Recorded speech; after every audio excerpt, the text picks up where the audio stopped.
quarterbacks and guarding my quarterback. Right. Athletic monsters. Right. Monstars. The Monstars. Oh, wrong one. That's what I want our freaking line to look like. Just freakish, just Goliaths. I need that though. For real, Like, bro. we 1000% need that because for real. Because Trevor's scared out here. I don't want my quarterback being scared. We just don't need the potential, him getting hurt and his leg hurting, and he's still trying to play through it. And now he got the concussion, and he's still trying to play through it.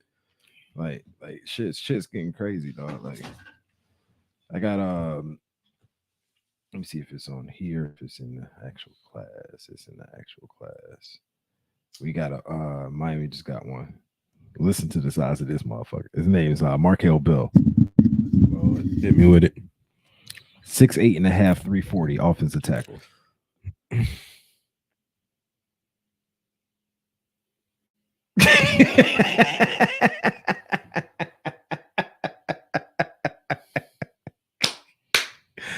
Huh? High school? No, junior college. Oh, I was about to say that ain't even what? He's still only 19 years old. That's that joke that Cedric the Entertainer said about Shaq. His mom at him. She was just like, ugh. Like, get your big ugh. and he threw out the stool. Like, motherfucker came out 22 pounds. Like, bro, where do they make you big motherfuckers at, man? I don't know. But I actually found out that's on some other. Oh, we live. Oh, we live. Yeah, I'll talk to you outside of about Giants. Oh, facts. I've done some research. I've been doing research. That's what you do. And in the meantime, let's get started.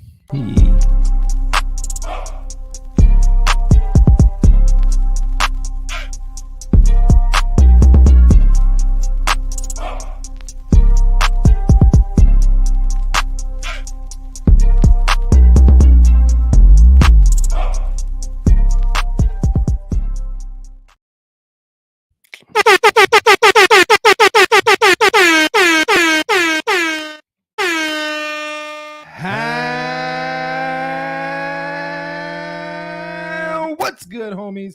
Welcome to episode 145 of Homie Studios. It's your boy STV GREAT, joined by the homie Shades. What's good with your bruh? Your boys ain't gotta run. I ain't gotta run the ones and twos. So I ain't got the blues. I don't know what's going on with the screen up here because we good over here. You know what I'm saying? But hey, yeah, I'm a stuck. That thing is on mute. That thing is on pause. You know what I mean? Pause, huh? Yeah, go ahead and fix that up, man. Hey, man, appreciate y'all tapping in for another episode 145 of Homie Studios. If you are watching this live on YouTube, make sure you like, subscribe, comment, do all that good jazz. You watching us on Twitch, man? Give us a little star, shoot us some stars, man. Whatever they call that shit. I don't know how to do Twitch, man. I'm gonna learn Twitch at some point, though. You know what I mean? And if you're watching us on Facebook, man, make sure you like and share this thing, man, because we're just trying to continue to grow, elevate, do all of the good rigmarole, as they say. You know what I mean? We are working on getting our visual of this podcast on air right now. So you know what it is, man. It's been a week, dog. It's been a week, dog. So it's this week has been what's been happening, bro? Anytime you get close to the holidays, right? Anytime you get close to the holidays, it's always going to be chaos, hectic. You know what I mean? Work wise, is like, oh snap, shit's going crazy around here. Everything's blowing up, but everybody took their PTO. You know what I mean? Like, bro, at what point do we just start closing buildings down a week before Christmas, bro? Like, this like, what are we doing? Like, why must everybody suffer? The ones that have to work in that bitch, right? Why must we have to suffer?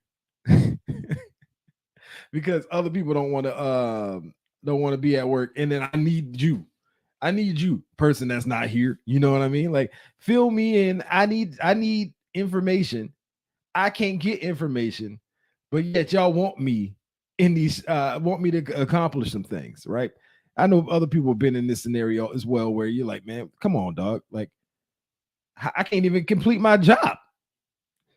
Oh man, we still getting issues. That's okay, man. Hey, we potted. I got it from here, dog. You know what I'm saying? Once that pops up, we'll be good to go. You know what I'm saying? But yeah, that's been my week, dog. Just been like constant. Oh, we need you to do this. We need you to do this. But I ain't got the person in place to make it happen. So, bro, that's frustrating. Yeah, highly. You know what I'm saying? How was your week, though, dog? Let's just say challenging in its own ways, but I've been listening, bro. I just been listening to the spirit, bro, and letting the spirit guide me, you know, not trying to do things on my own, to be 100% honest. Yeah. But yeah, man. One beautiful thing closed on one of the flip properties today. Let's go. Hold on. You know, we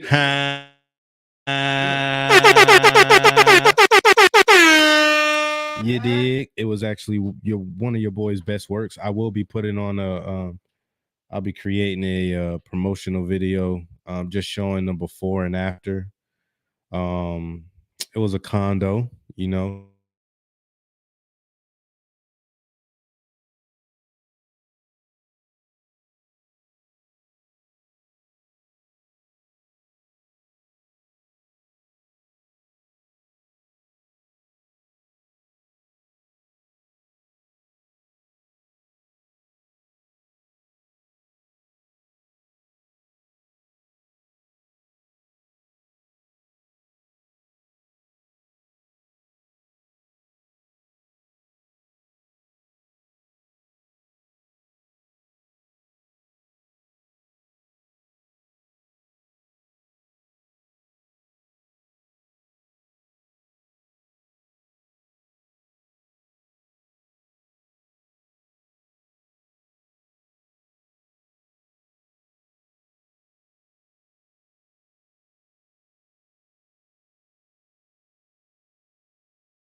Oh, we good?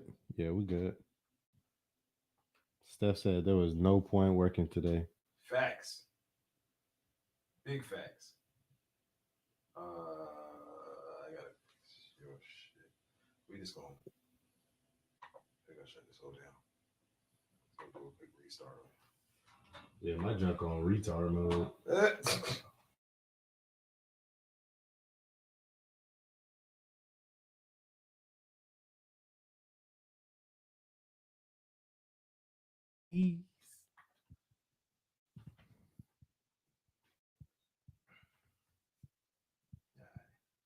Oh, we in there? Yup. Just one of them days.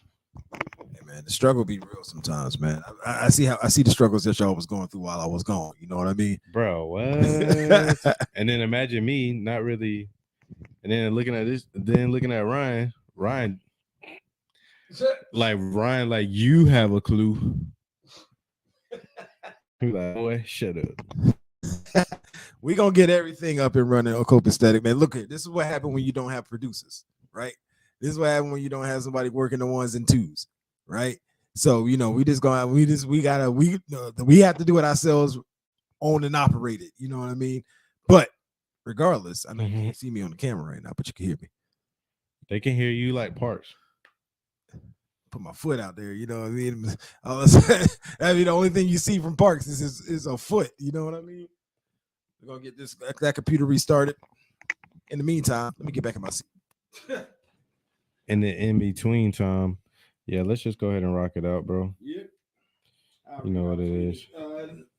Notes, notifications that we get. But yeah, The homie man. Mello, This Mello said week he trying this to week pull was, up tonight. huh? The homie Mello said he trying. The homie Mello said he trying to pull up tonight. Huh? Hey, man. It is what it is, bro. It is what it is. But yo, this week has been This week has been challenging, this is but matter of blessings, fact, but right blessings, here, what bro. we just went through was a perfect encapsulation of what the week was. You know what I'm saying?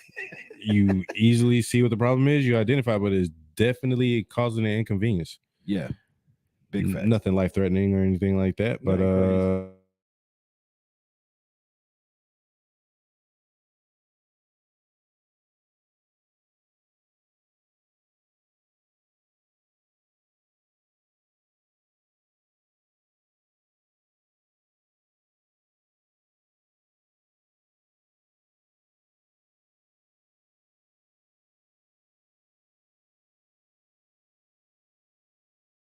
almost got Christmas done.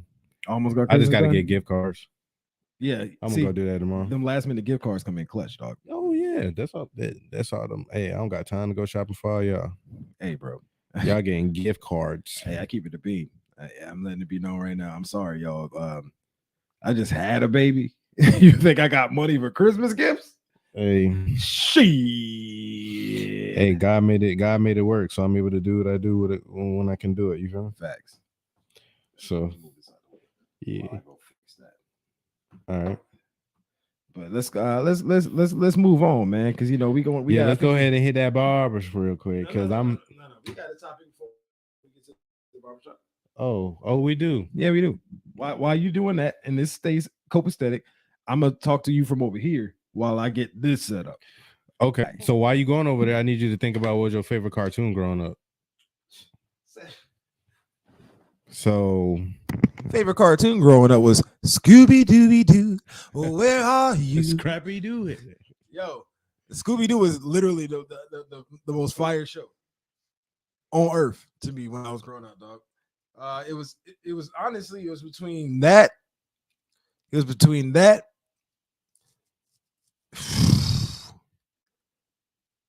And Tom and Jerry. Because Word. like Tom, like see, I be dating myself when I be saying shit like this, right? I was watching that too. I be dating myself when I say things like that because you know, like that's some real old head shit. But, bro, wait till you hear mine. Captain Planet. Ooh. Darkwing Duck. Darkwing Duck went hard. Darkwing Duck. Darkwing Duck went hard, dog. Bro, what? Darkwing was my dude. Darkwing, bro. Yo, Darkwing Duck. Okay, so that just reminds me of some other ones like Bobby's World. So the show, actually one of my favorite ones is one that definitely shouldn't have been watched by kids. But Ren and Stimpy was my joint. You know what I mean? They always had some crazy, unique things going.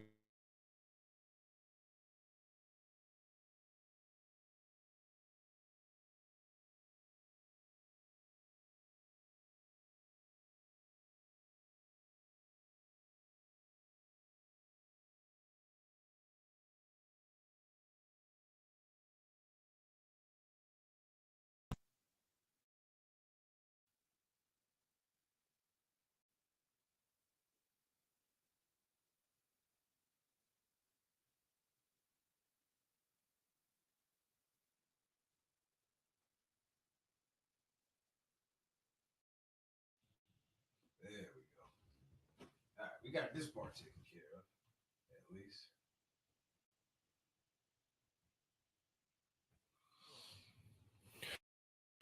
And we're back.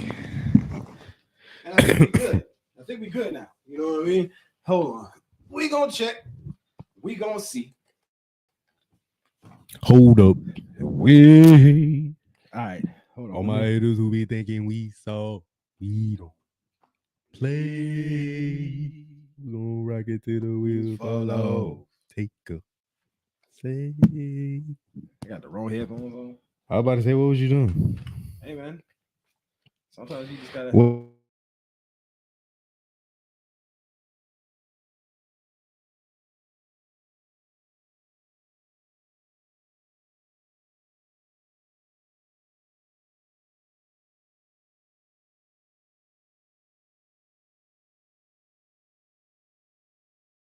back to this cartoon talk, dog, because like so bro, it's so many. So I'm an old head this nigga. So like sometimes when people ask me this question, I bring up like Flintstones or Jetsons, you know what I mean? And people be like, what are you talking about? Yabba dabba. Those some old shows. Yeah, they is, but there's some old shows for some old souls. You know what I'm saying? Hey, you feel me? And then you start talking about like these new generation cartoons where it's like SpongeBob. SpongeBob is a crazy show, right? Yeah. That one's got a lot of stuff in it that probably shouldn't been seeing either. But hey, they found a way to skirt the line. You know what I mean? And hey, all I know is those. But back to my favorite one, Scooby Doo, dog. Every episode, you gonna get a mystery. Can you pick it out? You're gonna get some clues. Yep. You're gonna get a reveal. It was a satisfying show every time. You know what I mean? Like to me, when you give me something where I can like try to figure it out before it's figured out. It helped with the critical thinking. You know what I mean? And like you ain't even know it. You ain't even know it. That's how they masked it. They masked it and made it seem as if it was just normal cartoon show, but that thing had some developmental some great developmental traits that it can pass along to the kids.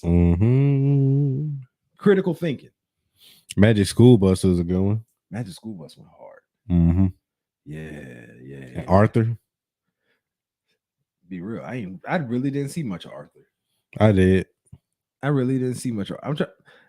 You said Captain Planet already? Okay, Captain Planet, he's a hero. Gonna take pollution down to zero. Yeah. No, Captain Planet went hard. You know what I mean? Earth, wind, water, fire. With our powers combined. Hard-headed. With our powers combined. No, those were some, bro. I'm telling you, bro, they don't make cartoons like that no more, dog. What? Saving the planet, destroying the planet. From somebody blowing something up, bro. They don't make cartoons like that no more, dog. You know what I mean? Like they really need to work on that, though. You know what I'm saying? Like they you know what? They probably do. I just can't accept it as an adult. The like, okay, so what? I think the only cartoon recently I've been watching that's new, and it's only because Gabby is there. Is Bluey. Bluey is a short form cartoons. Like every episode ain't nothing but like 8 minutes. You know what I mean? But that shit fire, dog. I ain't even gonna lie to you, dog. Oh, Bluey is a fire ass show, dog. I can't even front, bro. I can't even front. And if this thing don't stop, it would be just randomly, just a. I can't move again. If I move again, we lose an audio again. So you know what I'm saying? I'm gonna put it down once it's accepted. All right, big bet. All right, I think it's time though. Let's go ahead and slide. I think it's time though. Let's go ahead and get it.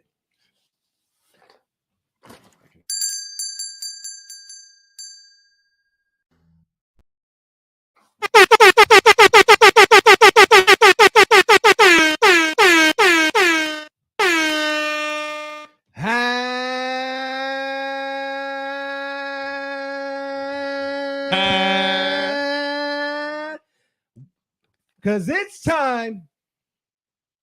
What's the time for, man? For barbershop talk. Who are you talking to? Huh? Baby.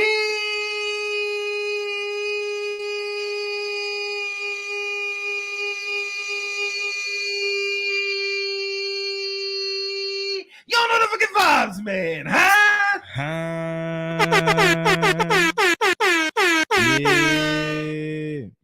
Yeah.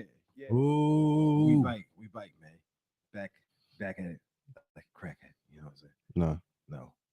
Maybe not like a crackhead. Too far. I don't want to be. I don't want to be a crack addict, y'all. You know, no. That's. But we back. You know what I mean? Back at it once again. So let's slide into it, man. First of all, let's go ahead and kick this thing off. Thanks. We had Thursday night football yesterday, and the Rams put it to them Saints, boys. Yeah. Brother, can you see the Rams pushing for the Super Bowl? For real? Like, if they get into the play, like they get into the playoffs, can you see them? All right, so beating, getting up there. Can they beat the Cowboys, the Eagles, the 49ers if they have, or the Lions? So the Rams are now 8-7, right? I believe if my numbers is correct. And I'm just going. They 5-1 since Stafford been back. I mean, well, you kind of needed them to be back, right? You needed him to be back in order for them to be any kind of successful. So they are the 6th seed currently in the NFC with Stafford back. Because what also they got throughout that whole period of time was, okay, well, Cooper Kupp was out. So here's Puka Nacua out of nowhere, baller, right? Mm-hmm. Then you get Cooper Kupp back. And now you got two of them boys. Two of them things. Two number ones. Then you get Cam Akers out the paint, and Kyron Williams comes in. 1,000-yard rushing. And Higbee don't even do much. You still got Higgs. Yeah. D.D. Robinson just caught a touchdown. Robinson, I picked him off waiver. Tutu Atwell still go out there and handle business. Mm-hmm. Like, so you got 4 of them boys. So offensively, they're potent, right? And since, like you said, since Stafford been back, they 5-1. What they are is, I don't know if they make it into no damn Super Bowl, but what they are is a team you don't necessarily want to run into as soon as you get into the playoffs. Like, so are they the Bills of the NFC? To an extent, yeah. To an extent, they are the Bills of the NFC, except for, like, the Bills just, I don't trust the Bills. I trust the Rams more than I trust the Bills. Oh, wow. Okay. Like, okay, so for the Bills specifically, you got Stephon Diggs. Mm-hmm. Who else? Got James Cook. Okay, cool. He's been playing a lot better over the past couple of weeks, so I'm going to give him credit. But Gabe Davis has been a blank. A blank, dog. I've been watching his route. He's not very good at route running. No. He's not very fast. And I don't know what it is, because it's not even like, okay, he's not quick. It's not like he's like, oh, okay, he's getting like 30 yards a game and something like. No, this nigga's not catching. He's not getting catches. And he's not separating. His route running is very telegraph. Like, he telegraphs his routes. Mm-hmm. And it's causing a major problem for Josh Allen. They should have addressed that last year. They should have kept trying to acquire talent. I know they tried to get DeAndre Hopkins in, but from what I heard, D-Hop saying they were being very disrespectful with their offers. Yeah. And any team like the Chiefs or the Bills would have, I bet they wish they would have rethought that one. Oh, absolutely. But going back to Thursday's game.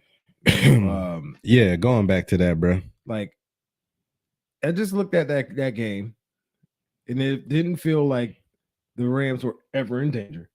No.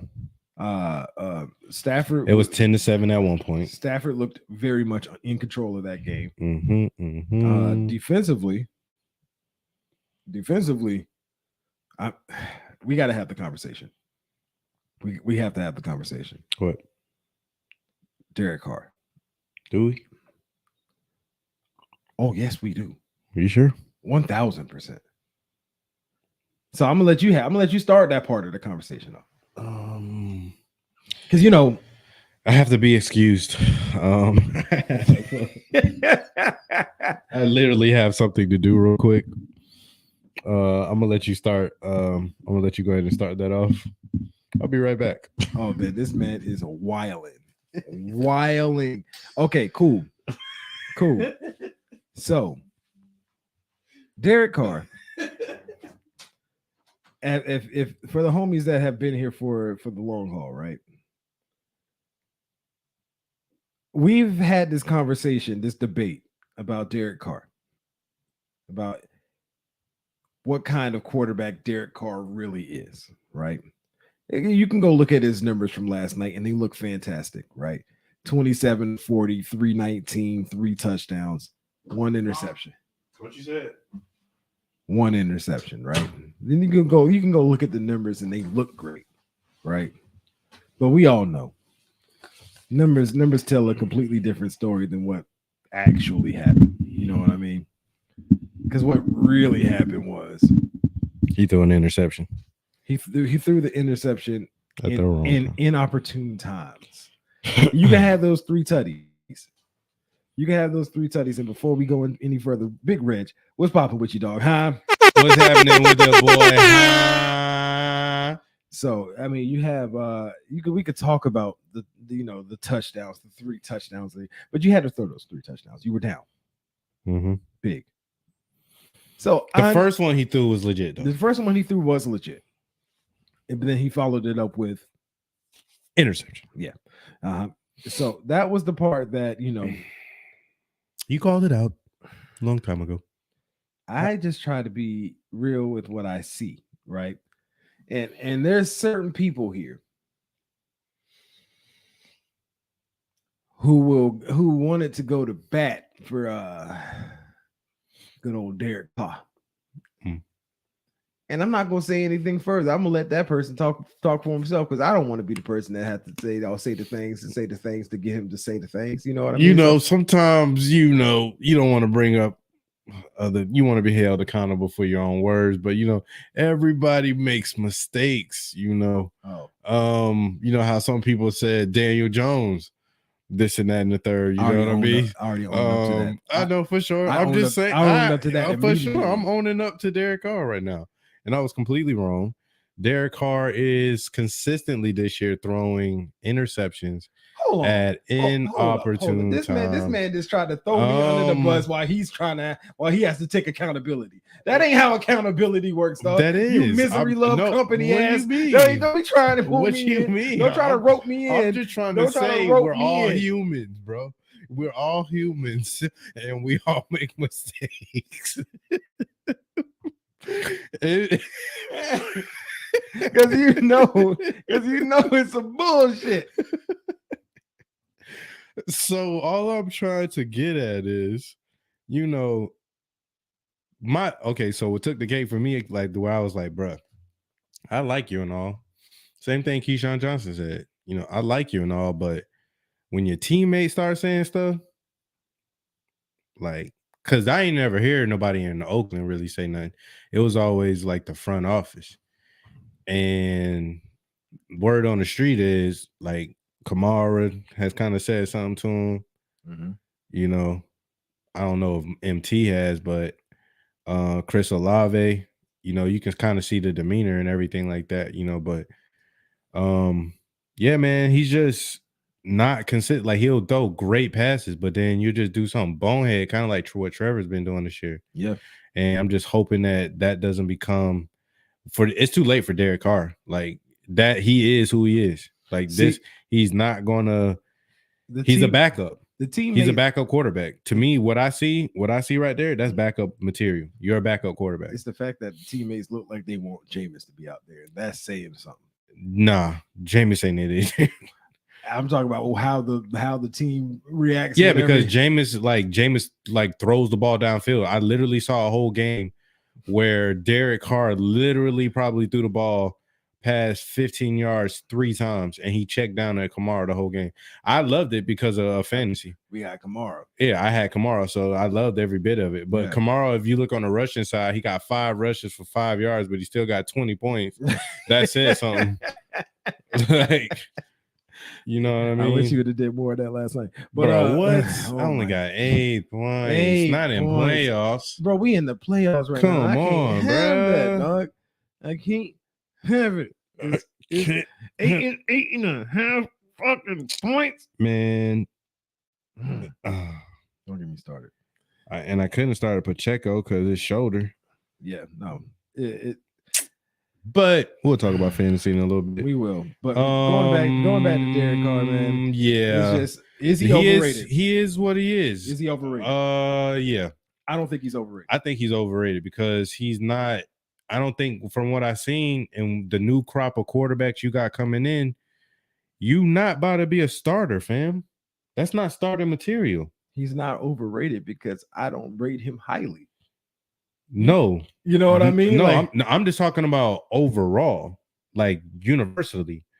I know you don't like to go by what everybody's saying, but I'm just talking about analysts, players. mm-hmm. You know what I'm saying? He's considered a top 15 quarterback. And no, he was coming in this year. Colin Cowherd had him in the top 10 in the beginning of this year. If there's one thing we know about Colin Cowherd, he makes mistakes every now and again, but he's pretty accurate. One thing I like about he's pretty Colin accurate Cowherd about certain things. He'll tell you where he was wrong. Yeah, you know what I mean. He's pretty accurate about some things though. When it comes to QBs, he's pretty. A lot of these people, they won't. They'll give you the takes. Mel Kiper. Their takes will be wrong as shit, and then they will never admit that they made this wrong take. At least Colin will go out there and be like, "Hey man, you know, where Colin was right, where Colin was wrong." You know, at least he's gonna give you both ends.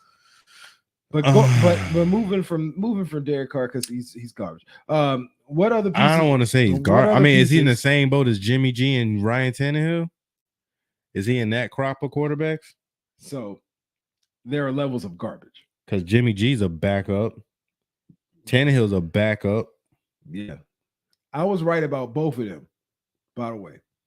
Just want everybody to know I've been saying it for so long about Jimmy G, about Ryan Tannehill. Well. And then recently about Derek Carr. Jimmy G for the 49ers ain't no backup, but Jimmy G in not that type of system is definitely. I've been right all along. That's all I'm saying. That's all I'm saying. All along. No. This man, even in a moment of where he has to be vulnerable to the fact that he has to step back from this Derek Carr take, he still won't just let me have my shine, dog. I didn't say anything about Derek Carr. You said you've been. I was right about Jimmy G. I was right about Tannehill. You were right about Tannehill. The league told me I was right about Jimmy G. No, Jimmy G going to the Raiders proves your point. Because I told you in the beginning of the year what was going to happen. I told you that. You're saying that because that's how you felt about Jimmy G. But I said as soon as I was like Jimmy G going to the Raiders, that's catastrophe. He don't have no defense. There's no defense, and then you don't got your offensive line is subpar, and you're running. I mean, you got a good running back, but you were protected by the defense of the 49ers and Kyle Shanahan. Now you lost that, so now you about to start turning the ball over for real. But now he got hurt, so back up. Being right. All right, man. Let's get off this Thursday night game, man. Because I don't think it was that. It wasn't that fire. It wasn't that fire. But Puka Nacua, Cooper Kupp. Yeah. The Rams. And Reg is correct. The Raiders are career killers. That's a fact. Unless your name's Matt Crosby. I mean, we talking about on that offensive side, dog. True. Because they got it. That is true. People used to go there to die. They got a history of just killing them. Bro, they made Randy Moss look bad. Randy made Randy look bad. The Raiders made Randy look bad by putting him in scenarios where he shouldn't have had to been in and to begin with. And then my man lost interest in playing the game there. The Raiders, career killers. I completely agree. All right, let's talk about some of these games that's coming up this weekend, man. So we got Dak versus Tua, Cowboys, Dolphins. Who has more to gain from this win in general? I kind of feel like you can go either way, but kind of feel like Tua does. Tua and the Dolphins because they haven't beat anybody of any merit. Okay. You know. Cowboys have beat Seahawks and the Eagles. Mm-hmm.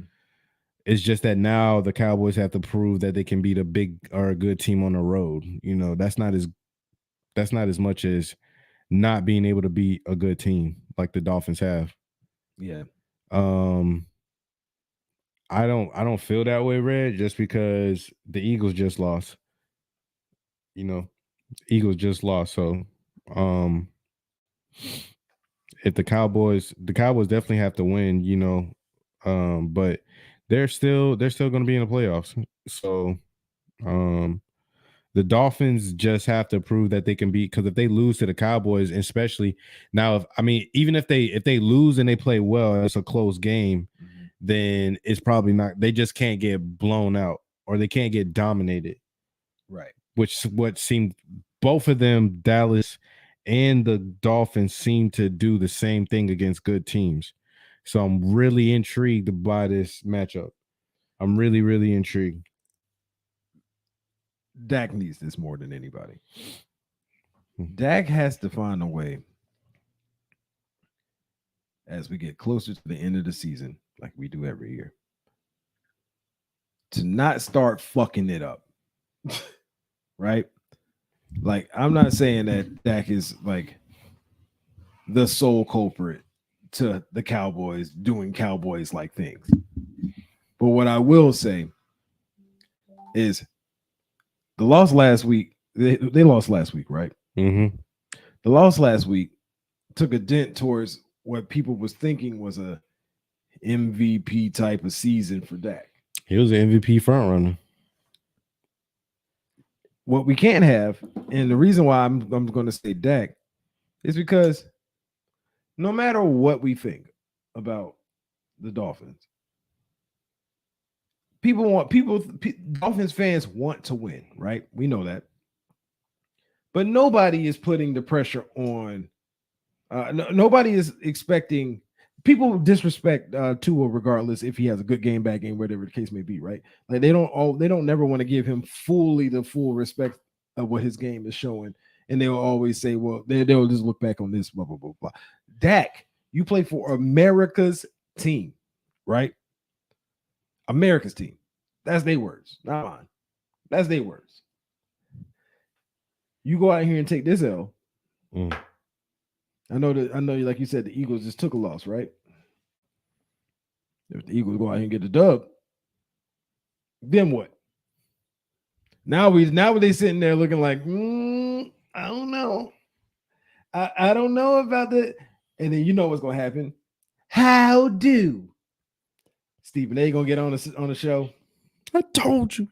What can go wrong will go wrong. You know what I mean? There are accident waiting to happen. And for the better part of 25 plus years, he's been right. You can't because we're getting close to the end of the season, bro. You got 3 games left. What you don't want to start doing is stumbling into the playoffs, because they're gonna make the playoffs, right? Yeah. But you don't want to stumble your way into it with a team that, for as good as they are on paper, can be fragile as fuck as far as confidence is concerned, especially once we get to playoff time. And they talk too much. They talk a lot, and when they get hit in the mouth, they don't respond the greatest. You see what I'm saying? So like they play better as underdogs. And the problem is when you America's team, quote unquote, for the podcast listeners, that underdog shit don't work. Underdog shit don't work. Mm-hmm. So because not only do the Cowboy players talk too much, the owners talk too much, the fans talk too much, right? And so it's I need them to all be put one of their players got their own podcast. Yeah, during the season. Micah, yeah. You know what I mean? That's risky. Mm-hmm. But shouts out to him for that, though. Because he's been holding it down. One of those indie boys, Indianapolis Colts. What's his name? The linebacker. He's on the Joe Budden Podcast Network. I can't think of his name, though. It'll come to me. He got a podcast called The Trenches. Heard it's a pretty decent show too. I'm gonna have to go check that out. Check that out if you haven't listened to it. Mello and Mero got a new pod up. I saw Mello on Hot Wings. Oh, talking about that pod. Yeah. So I've been meaning to give that one a listen to. You know what I mean? But all right, so yeah, that's what we got, man. You said Tua. I say Tua because he's a quarterback for the Dolphins, and the Dolphins as a team have not beat any good talent this year. They've lost to any team above a 500 record. Dallas, they just suck on the road. They've beaten good teams, but it was in their home stadium. Where's this game at? Huh? This game is in Miami. That's why I'm like. Also, if you ain't got that number 1 seed, guess where eventually you're gonna have to play. If you ain't got the number 1 seed in the NFC, then guess where eventually you're gonna have to play. San Fran. On the road, period. On the road. You know what I mean? And if you got to run into San Fran, they can take number 1. If they win this game and Ravens beat the 49ers, they'll be number 1. And they got to win out. Also, the Lions are 10-4 with them. So maybe they might be number 1. Or the Lions. The Lions in a by the way, shout out to you. The Lions could potentially take that number 1 seed if the Ravens go out there and beat. And then the Lions and the Cowboys got to play each other. I think that's next week, which is a big game in itself. They got Cowboys don't got a good easy stretch heading down towards the playoffs, dog. They do not, because for as much as they can win these 2 games, they can also lose these 2 games. And if they lose these 2 games, that's when you're gonna start hearing the noise. Yep. You're gonna hear a lot of noise coming from you notice something else I noticed? Every time the Cowboys about to go on some type of trajectory or go on a roll, they always bring up Dak and his money in his contract, and then Jerry Jones takes the bait every time and starts talking about, oh, I'm about to pay Dak. And you don't think Dak hear that? Yeah. You know what I'm saying? Just stop talking. Don't talk. Hey, don't talk to me about the contract. We focus on the Super Bowl. We're going to take care of if Dak know we're going to take care of him. Right. You know what I mean? So let's stop doing that. You know what I'm saying? They need to nip that junk in the bud because y'all talk about everything but playing. You know what I mean? Yeah. Like, y'all need to talk about how y'all freaking leading the league in penalties. Undisciplined. They worse than the Jaguars. Very undisciplined team. Very undisciplined, bro. That junk would drive me crazy. It's a team of hotheads. It drives me nuts already with the Jaguars, how the Jaguars play. No, you like when I see the Cowboys, I'm like, because it's not okay. So my sister's a Cowboys fan. So growing up, it's not like I hated the Cowboys. You know what I'm saying? But like, so I guess I somehow kind of care about how they play or whatever. I don't want to see them like get blown out or lose, but they talk too much, you know. So I pay attention to why y'all losing, because y'all got the talent. Yeah, y'all got the coaches. The thing is, they've always had who has a better 1-2 coach combination than the Cowboys right now. On the defense, you got a head coach on the defensive side. Exactly, but the thing is like talent has never been an issue for them. Shit, even having the good name coaches has never been an issue for them. They worth 6-7 billion, or no? Did they say 11? Literally, poor. Is it poor coaching? I think it's discipline, bro. That I think it has to. That ties into coaching. Well, yeah, that ties into coaching. We've had that conversation here before. But I think it supersedes that. I don't think it's coaching. I think it's culture. It's culture. It's coming from Jerry Jones. He's a good owner, but he needs to be certain things. And I honestly don't have a problem with him doing his little rounds, and because that makes him different. But there's certain topics that he shouldn't talk about because that's a distraction to the players. Yeah, and the thing is he shouldn't be doing all that damn media.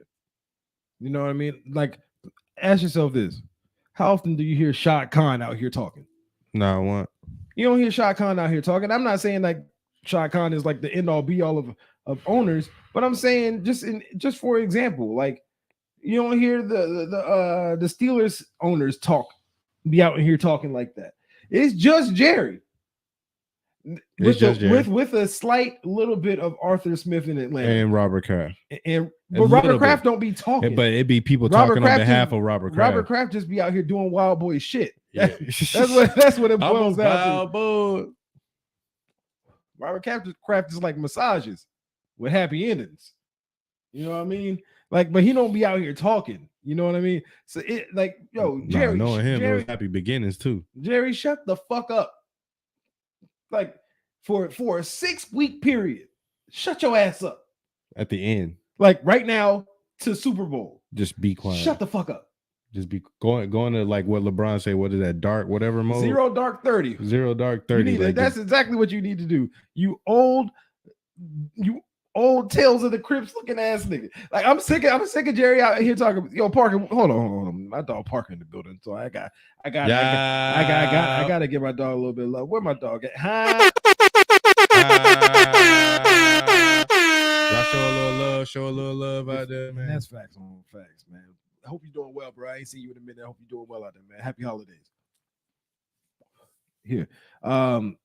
But yeah, all right, man. So let's get off of this Jerry shit, because or I will go in even further. I had a topic to bring to the pod, right? I had my own topic to bring to the pod this week, and the topic was, who is your wide receiver Mount Rushmore? Mount Rushmore.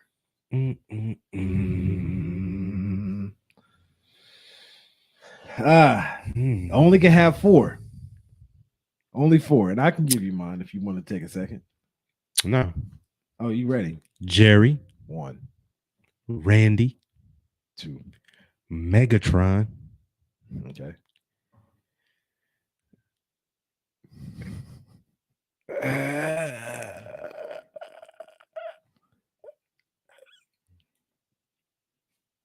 Let's go open up one eye for I was literally about to say Tyreek, but I can't put him there yet, because I think he's going to be on my Mount Rushmore by the time he's done. Mm-hmm. But as far as right now, and I got to go by what they did. I gotta go with T. T got to be there. T who? T.O. I gotta put T.O. in there. So Red just said his is Chris Carter, respect. T.O., Randy Moss, Jerry Rice. So I'll give you mine. Jerry's gonna be on everybody's, right? Yeah. I got T.O. on mine as well.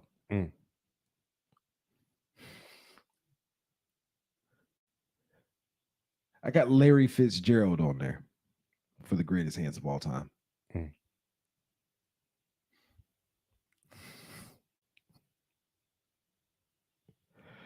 Ooh.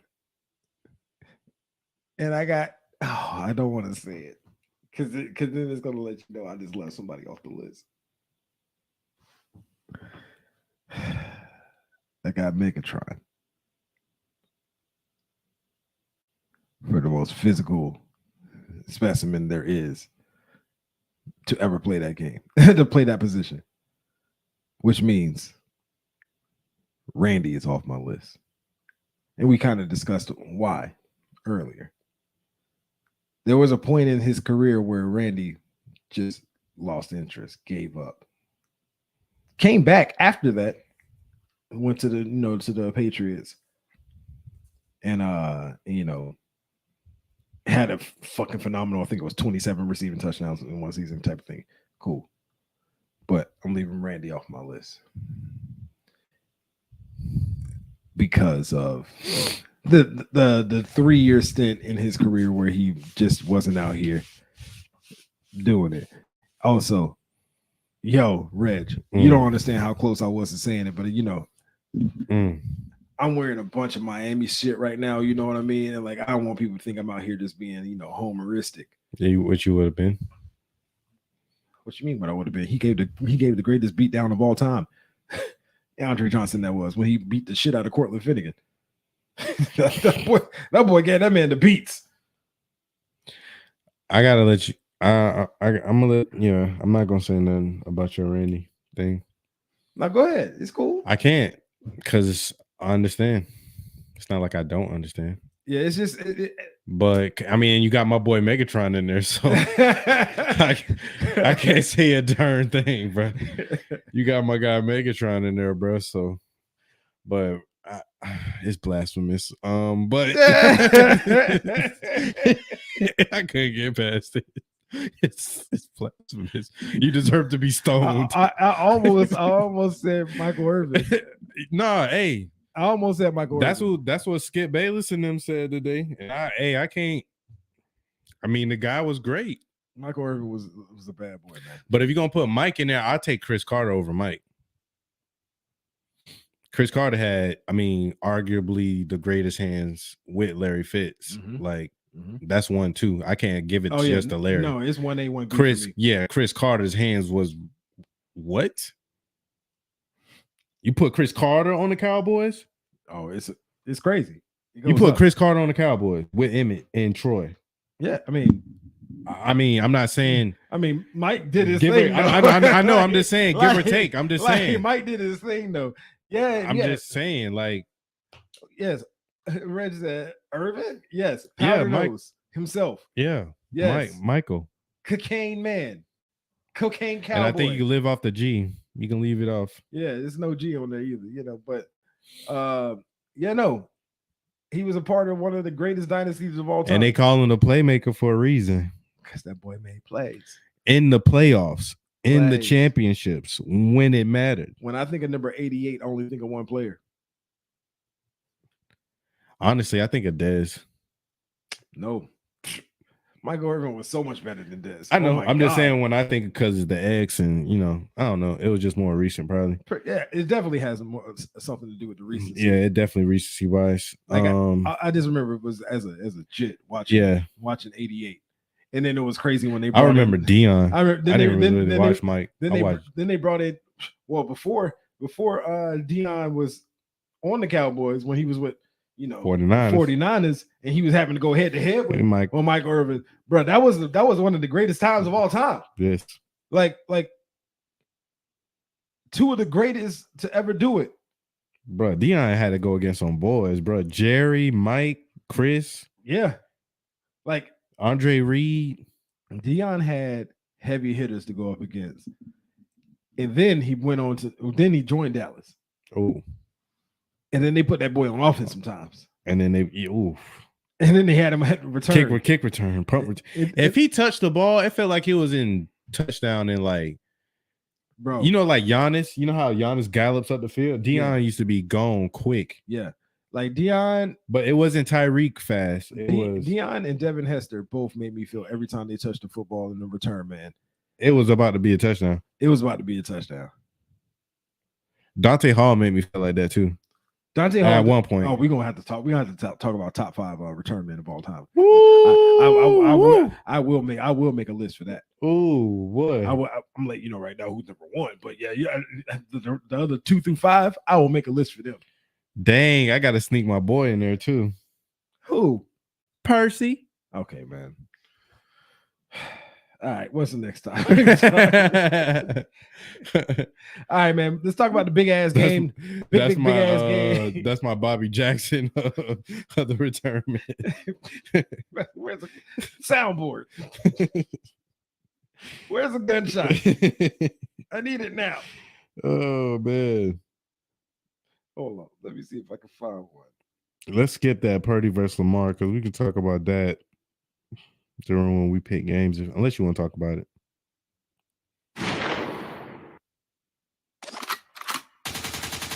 There we go. I found a new Percy was dangerous. Percy was dangerous. I'm not hating on the man like that, but you want to talk about this Purdy versus Lamar? Or you want to just talk about that in We'll talk about that in the game predictions. We can talk about Jim Harbaugh potentially leaving Michigan to go over to the Chargers. I don't know if it'll be a smart move because he's losing a lot of players. Probably. We talked about an off pod, but they 51 or half of their salary is wrapped up in the 4 players: Herbert, Keenan Allen, Mike Williams, and Khalil. Right. So, and we know Khalil is going to be probably about to the paint. He said, "Percy, he must be related to him." you saw me, Reg. As soon as he said that, we just had to go ahead and shift conversation. You know, he's a Gator Bull.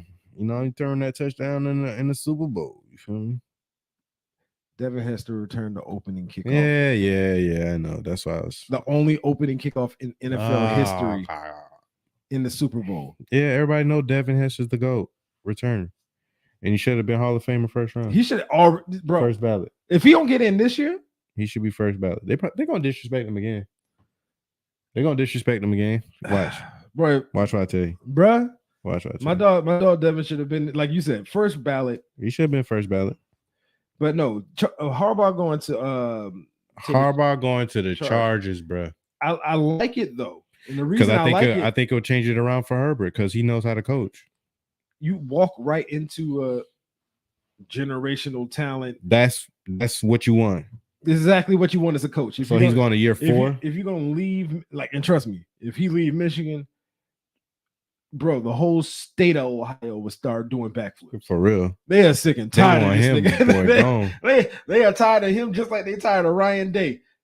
And Ryan Day can go out here and win 11, 12 games a season. And lose if you lose to Michigan. But it was that's crazy how he turned that around, because just 3 years ago, they was talking about firing him because he couldn't get over that hump. Oh, Jim Harbaugh? Yeah. But Urban messed himself up. Urban messed it up. And then Ryan Day, for the time being, what he was able to do was he got handed the keys to a Ferrari and he didn't wreck it. He didn't. And now he just didn't drive it the way that the other dude drove. He drives. He he just didn't drive it how the other dude drove it. So they want him to drive it like why you ain't driving it like he drove? Because I'm Ryan Day. I ain't him. You know. Reg has a different location for Harbaugh to go. What are you talking about? He loved to see Harbaugh coach the Jets. I would too, actually. Really? Yeah. Y'all think Salah's out of there? I don't think, bro. I mean, I get what you're saying, but like I think when you look at Salah's record as a coach, but you can't really. I understand because it's been Zach Wilson, it's been Sam Darnold. You can only do what your GM gives you, bro. And the GM didn't go out there and get no new backup talent that was legit. None. Why is Cam not on this team? Well, they really should have never started the season with Zach Wilson on their roster. I can understand the third stringer because you just spent a first round draft pick on them and you develop them. But why didn't y'all, once Aaron Rodgers got hurt, why didn't y'all, even if y'all did it in the offseason, why didn't y'all trade for somebody? Because then you're paying 3 quarterbacks decent money. So? Salary cap is a real thing, bro. So? You better try to sew that thing up. Salary cap is a real thing, dog. You can't just say so. That's not how this works. You can't just say so and everything is copacetic now. No. Rams did it. They won a Super Bowl. Who they did? What they did? They went all in. That's what you did when you did this. And they stayed within the salary cap. They did some funny stuff. Of course they did funny stuff. But you're not doing funny stuff with a backup quarterback. I mean, you can try to do something. Bro, you could have tried to trade it for Tyrod. You could have got Cooper Rush. You could have got Minshew. Brissett plays for the Commanders. Bro, they could have got Brissett. Wasn't going to cost that much. You got to get him from that team. You can't, what are you giving up to get that? Because you're the desperate team. So you have no leverage. So if you want him to, I'm gonna call up. No. I'm gonna call up the Commanders. I'm gonna call up the Commanders and be like, hey, I want to get Brissett off your hands. Yeah. What's it gonna take? Yeah. And they gonna know you desperate. So the best you gonna get, the best deal you getting from me, if I'm the other team, if I'm the Commanders, you got to give me a second. And you know that, and that's not reaching. You reaching? How is that reaching? How is it reaching? You think these teams are dumb? They no, good and darn well Brissett ain't going for no second. Of course he's not. That's why they ain't got nobody there. That's why they ain't got nobody there. No, that's a great hypothetical, but I don't mean that's what happened. Okay. That's a great scenario. Then tell me, then you give me your scenario as to what happened. They didn't try to make any moves. Period. So you think they just didn't try at all? Yes. Okay. You think and then they tried late. Now. And you then want when me they to, finally no, tried. No, then they finally tried. Believe that bullshit. No. That ain't happening either. What you mean? What you mean? What I mean? They said they were going with. They told you what they did. They was going with Zach Wilson, and they had old boy Boyle. So then they finally got done. They finally got done believing in, or because Zach Wilson went on that little winning streak. He had the little small winning streak or whatever, kind of turned things around a little bit. And Nathaniel had to start calling plays for him a little bit, blah, blah, blah. Then they start seeing the real Zach show up. And then you know what they did? They was like, all right, if you lose this game, then he lost that game. Then they started Boyle. Boyle was buns. They knew that already. I guess they needed to see it because it took them to that game. That's when they brought in Trevor Siemian. You know why you could bring in Trevor Siemian? Because he wasn't on nobody's fucking team. Exactly, because there wasn't nobody else out there because everybody was gone by that time because you waited till it wasn't week. They were the people something. You thinking about was already on rosters. I know, but you waited till after the trade deadline to try to do something. Once again, what you gonna trade? They got draft picks and they got players. It's not like they traded all their draft picks away. They still got draft picks, and you ain't about it. It ain't like you giving up a first, and you they ain't giving up no second. These they would have if they could have got a third and a fourth or something like that for Brissett. They would have snuck that thing up. No, they wouldn't. Yeah, I think they would. They wouldn't because guess what? Sam Howell also got hurt, and Brissett had to play a game. For sure, but that wasn't until later. And guess what? They still needed Brissett to be there when that happened. So no, they wasn't coming off of him for just because y'all are going through some shit. That's not how this works. I did not say that's no. I did not say that. What I'm saying is the Jets did not make what I'm saying is the Jets did not make a effort for a trade until after the trade deadline. That's all I'm saying. Like that's why I believe Salah deserves another year with Aaron Rodgers under the helm because he got the defense playing. So what he's saying is also non-verifiable. So I just want everybody to know that we're both saying non-verifiable shit. I mean, the analysts know are close to the team, and they were saying during the time, talk to Ryan and PG. They should know because they follow the team. But everybody pretty much know that they were sticking behind Zach. The reporters were asking them, and they were saying we're sticking with Zach. Oh, so what are they supposed to say to the reporters if they were trying to make a move? They couldn't. I mean, honestly, if you think about it, they couldn't try to get another quarterback. Asking, what are they supposed to say to the reporters if, let's say, they were trying to make a move? But in the meantime, I still in the next game it would have came out until a move is done. It would have came out. It would have came out. You in New York? It would have came out, and they didn't want to crush old boy's feelings and his confidence. There was no way they would have risked that. That's exactly my point. You think they were going to say anything other than we rolling with Zach? Because they was rolling with Zach. They had to show their hands, bro. It is what it is. There was no masking. That's how fragile the situation was. Once again, unverifiable shit. Mine's more believable. To you. Anyway. Big facts. To you. Reg said before we slide out of here, Jets front office is the problem. They put Rodgers on the active roster. That was also dumb.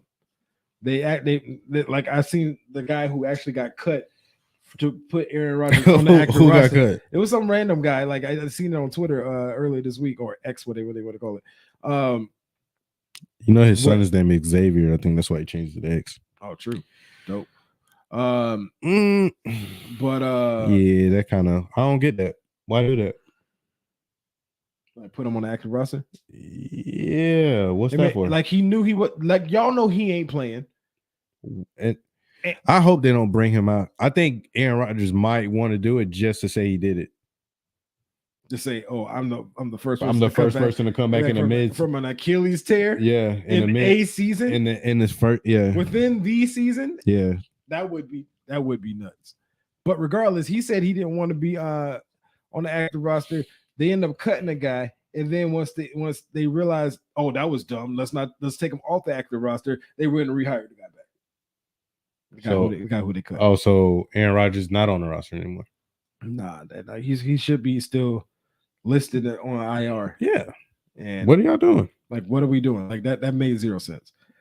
All right, so I didn't see this, so y'all need you to tell me. Fair or foul? Sean Payton yelling at Russ on the sideline last week. You didn't see that when they played the Lions? Nah, I missed it. Wow. It was they did 4 plays on the goal line, and the offensive lineman got called offsides and he wasn't offsides, and there was a play where the running back clearly got into the end zone, but they didn't call it, and Sean Payton didn't challenge any one of those plays because the plays where they said the offensive lineman was offsides, he was not offsides, and they called him back, and then something happened, and then I think they had to kick the field goal, I think maybe, and then when he got back on the sideline, Sean Payton was like this, bro, like no, and then like went over to him, was like this close, and like going in, bro, like no, and then like turn back around, like you know what I'm saying, but like going at him though, and everybody was just saying, I guess, because so everybody pretty much, Stephen A, out of all the analysts I seen, everybody said it was wrong. Only one I seen agree to it was Stephen A, and Keyshawn Johnson was kind of taken up for him because he's a Bill Parcells disciple, and Keyshawn Johnson used to play for Parcells, and he said Sean Payton, that's exactly how Parcells used to do. And then like later on, and when you're in the back of the locker room by yourselves, he will, hey, I was just animated, blah, blah, blah, and try to apologize and everything. But he does that to you because if he chews you out, Keyshawn was saying if you chew out the head, then that means anybody can get it. And then everybody else was saying, like Michael Irvin pointed out a great point. He said, I ain't never seen you do that to Drew Brees. I'm pretty sure Drew Brees made some mistakes during the game. I'm watching it now because I just needed to get this for context, right? Okay, so let's see what's happening. All right. What? Okay. What are we doing, guys? I just looked at the clip. What are we talking about? Y'all ain't never seen a head coach any time in the history of ever run up to a quarterback and yell at him. That's new. That ain't new. That happens in every line level of football. Now, if you want to say, well, it wasn't his fault that it happened, sure. I mean, you could have challenged, you could have did all that stuff. I've seen that. I'm looking at it, and just tell me if I'm looking at the wrong clip. Is this the right clip? That's the one. When he runs up to him, talks, screams, right? Barks, and then walks away. They didn't go further than that, right? No, that's it. This is football, dog. like I understand these guys are pros and blah blah blah blah blah, but like coaches yell at players, dog. This is what happens in football. And in crisis moments, these crunch time moments, This is what happens in football. If either one coach is going to be real happy on one side, and the other coach is going to be real pissed off, it normally is in the direction of the quarterback. I hear you. And I feel the same way. However, there's certain quarterbacks when you reach a certain level and when you do certain things, they don't get talked to like that. Aaron Rodgers don't get talked to like that. Tom Brady at a certain absolutely did. By who? Belichick. On the sideline? Yes, and then Brady would snap back at him. And we've seen multiple Brady back snaps when he's throwing shit, all that kind of shit. We've seen that. And it was what we wasn't paying attention to was what the Belichick end of it. Yes, absolutely. I don't 1000%. I would need to see that. I don't ever remember seeing Belichick and whatever, but I don't remember seeing Tomlin go at Big Ben like that. I never seen in 10 years of Sean Payton being the head coach of Drew Brees, he never went at Drew Brees like that. That I can remember. I'm just saying. I remember watching them like that, you know what I'm saying? So I'm just saying, like, quarterbacks of when you get to a certain ilk, you know what I mean? You don't usually do that, you know what I'm saying? And then another thing is like kind of like you don't know what was said, you don't know what happened, you know what I mean? I just kind of felt like Sean Payton was mad at the sequence and mad at the team and coming at Russ about it. That's all that's what I got from that. He was mad at the team and you're the leader, so I'm taking it out on you. Likely. That's all I got. But what I'm saying is it's very likely what that was. when I seen like other players reacting on it, normally that happens to other players. It's very rare that it happens to the head quarterback of that. Like I can't remember Peyton Manning getting yelled at like that. Like just certain quarterbacks, when you get to that, like your coach don't like somebody was like Michael Irvin, he really got into it about it. Because he was like, I would let Jimmy Johnson coach me like that because he helped raise me. I know where it's coming from. Russ doesn't know where Sean Payton's coming from. Well, we don't know their relationship, but Sean Payton's been coming at Russ this whole season. So Michael Irvin got pretty defensive about this whole thing. He was just like, I don't ever remember seeing you talk to. I seen you talk to other players on the Saints like that. I don't remember seeing you talking to your quarterback that way. Sure. I don't remember seeing or Jimmy Johnson ever talk to Troy Aikman that. What every coach got their own style, so I don't really like comparing. But it's the part of the like the great quarterback. It's not even every coach got their own style. Every quarterback got the way that they want to be coached. Right. And there are different things where like, sure, it maybe looks crazy coming at Russ like that. Maybe Russ reacts better to that kind of shit. Maybe that's the conversation they've had. We don't know this. We don't even know what they said, right? We don't even know what was being said in that moment. So people looking at a clip of a man yelling at the coach yelling at a quarterback, I see that as overreaction until I know what was said. Yeah, you know what I mean? Because like, and I think the main reason. So I think the main reason why like people were reacting about it was there wasn't anything that happened that you can clearly see that was his fault. That was Russ's fault. So that's why I was like, I kind of feel like he was coming at him because the team messed up. Yeah. And you're a quarterback. So you should have made sure that something was right. You know what I mean? So I feel like that has the best likelihood of being the reason why he yelled at him. Yeah. You know what I mean? Like you're the superstar of the team. And if you're the $200 million man. And sure. Like I know people like to think like since that's the case, that people's emotions got to be protected or whatnot. But hey, bro, sometimes the superstar has to be the one being yelled at. Speaking of superstars, what's up? I'm gonna have to ask you, Why is Pro Bowl still a thing? I think I know why it's still a thing, but why is it still I a hate the thing? Pro Bowl.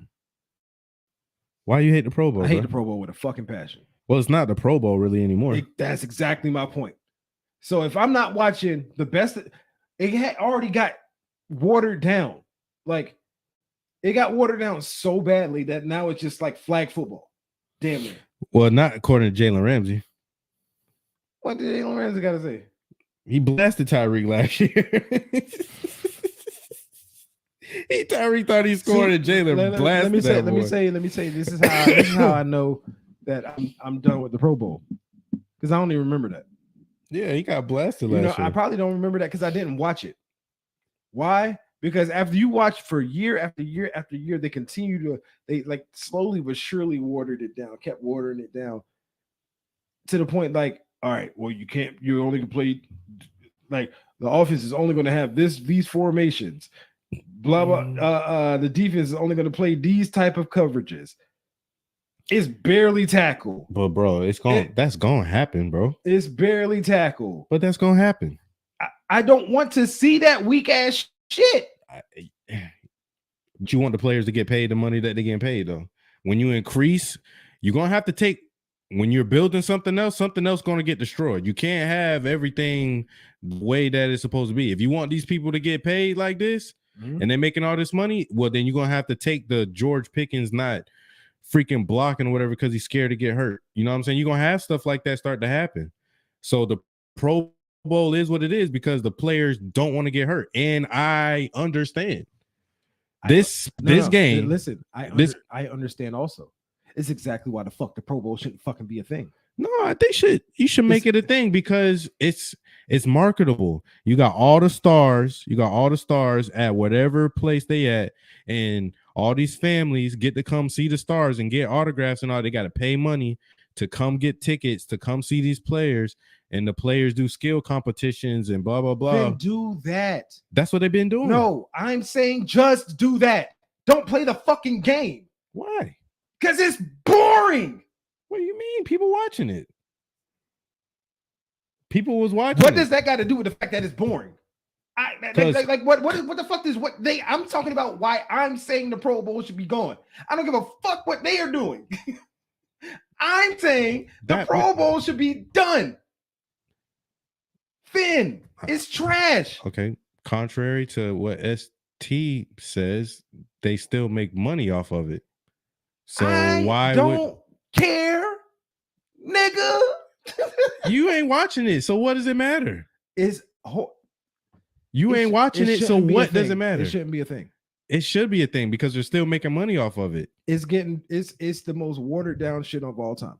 It is. They're literally, as we speak, trying to find the new sauce because this new world is changing and the players just change right in front of them. Because I don't really think that they wanted it to be this way. The players just ain't hitting each other. I ain't really about to go out here and hit, bro. Because so if we win this game, what? No. Why am I going to go out there and risk getting injured for next year? You know what I'm saying? So it's like, who wants to watch that? Now that it's flag foot, you gotta figure out what's gonna work. But last year, I'm always down for like the skill position, the skill test and all that. Yeah. I like watching that. Yeah, but the players low key, the flag football game was more competitive. I felt like the flag football game was better than the previous year. They tried to have pads and all that stuff. The flag football game was way more competitive, bro. People was out there running routes like they was playing, bro. Like it was flag though, but like they was bumping though. They was bumping. Like when you play flag and somebody bumping you for real, I know it's flag or whatever, but when they hit you to go for the flag, you getting hit with your shoulder in the rib or whatever. And Jalen Ramsey blasted Tyreek, bro. Like that joke was funny. Like I'm talking about off his feet. Mm-hmm. Like Tyreek went off his feet and like I thought Tyreek was about to get up and try to lay hands, but thankfully those are two players that just know. Nah, for sure. Like Jalen Ramsey, like try to help him up, whatever, like that. But I really, honestly, I felt like the flag football. Like if you compare the flag football game to the game they had the last year where they was like, all right, we're scratching this. This was way more competitive. They were for real trying. Really, people were getting sauced up for Justin Jefferson saw somebody up so nasty. They out here running 7-on-7s. Hey, it's an Olympic game now. They out here running 7-on-7s. It's an Olympic game now. Just saying. 7-on-7s. Bro, I think you're disrespecting flag right now, though. 7-on-7s. My boy disrespecting flag, bro. Never been a flag football fan, so I feel that. Okay. Like it's not no hate towards the people that play flag, you know, or who like it. It just ain't a me thing. I got you. Dog. I got you. I can understand. You know what I'm saying? But but you said, why is the Pro Bowl a thing? It's trash. You say it's trash, but they getting the kids to come. The stars get to see the kids. The families, they get autographs. They can do all that. Like I said, they can do all of that throughout the skill challenges and all of that. But you gotta have a big event. You gotta have a big spectacle. So we gotta replace it with what? Until they pay me, I ain't telling them no ideas. Until they pay me, I ain't giving y'all a single idea. You know what I feel you. But yo, let's slide, bro. So on to the homie league update. Man, so in the homie league, we coming up on the championship. This is the this is the semifinals. Semifinal game. This is the semifinals games. So you got Duval Canes. That's your boy. Versus my boy Adrian's astounding team. Currently, so Duval Canes got Jared Goff against Josh Allen. Amon-Ra St. Brown versus CeeDee Lamb. Terry McLaurin versus Rashee Rice. David Montgomery versus Christian McCaffrey. Alvin Kamara currently got 8 points against James Conner. Njoku versus Schultz. DeAndre Hopkins versus Ayuk. Kenneth Walker III versus Myers. And Denver versus Seattle. We got a little battle here. I don't know, man. This Christian McCaffrey, James Conner combination. It's deadly. With Josh versus the Chargers kind of got me, but you got Goff and Amon-Ra St. Brown versus Minnesota, which could be very, very, you can make up for that. Yeah. And let's see what Kenneth Walker does against Tennessee, but you got a little battle on your hands. I mean, and Kenneth Walker is not necessarily even like a lock to be in my lineup, right? So like Aaron Jones versus Carolina. It's like I really wish what's old boy in Stroud. I wish Stroud was back. Yeah. Because if Stroud was back, I would feel more confident with playing Noah Brown. Is this like at the worst time ever, Chase Young decided he ain't playing. Or he got hurt.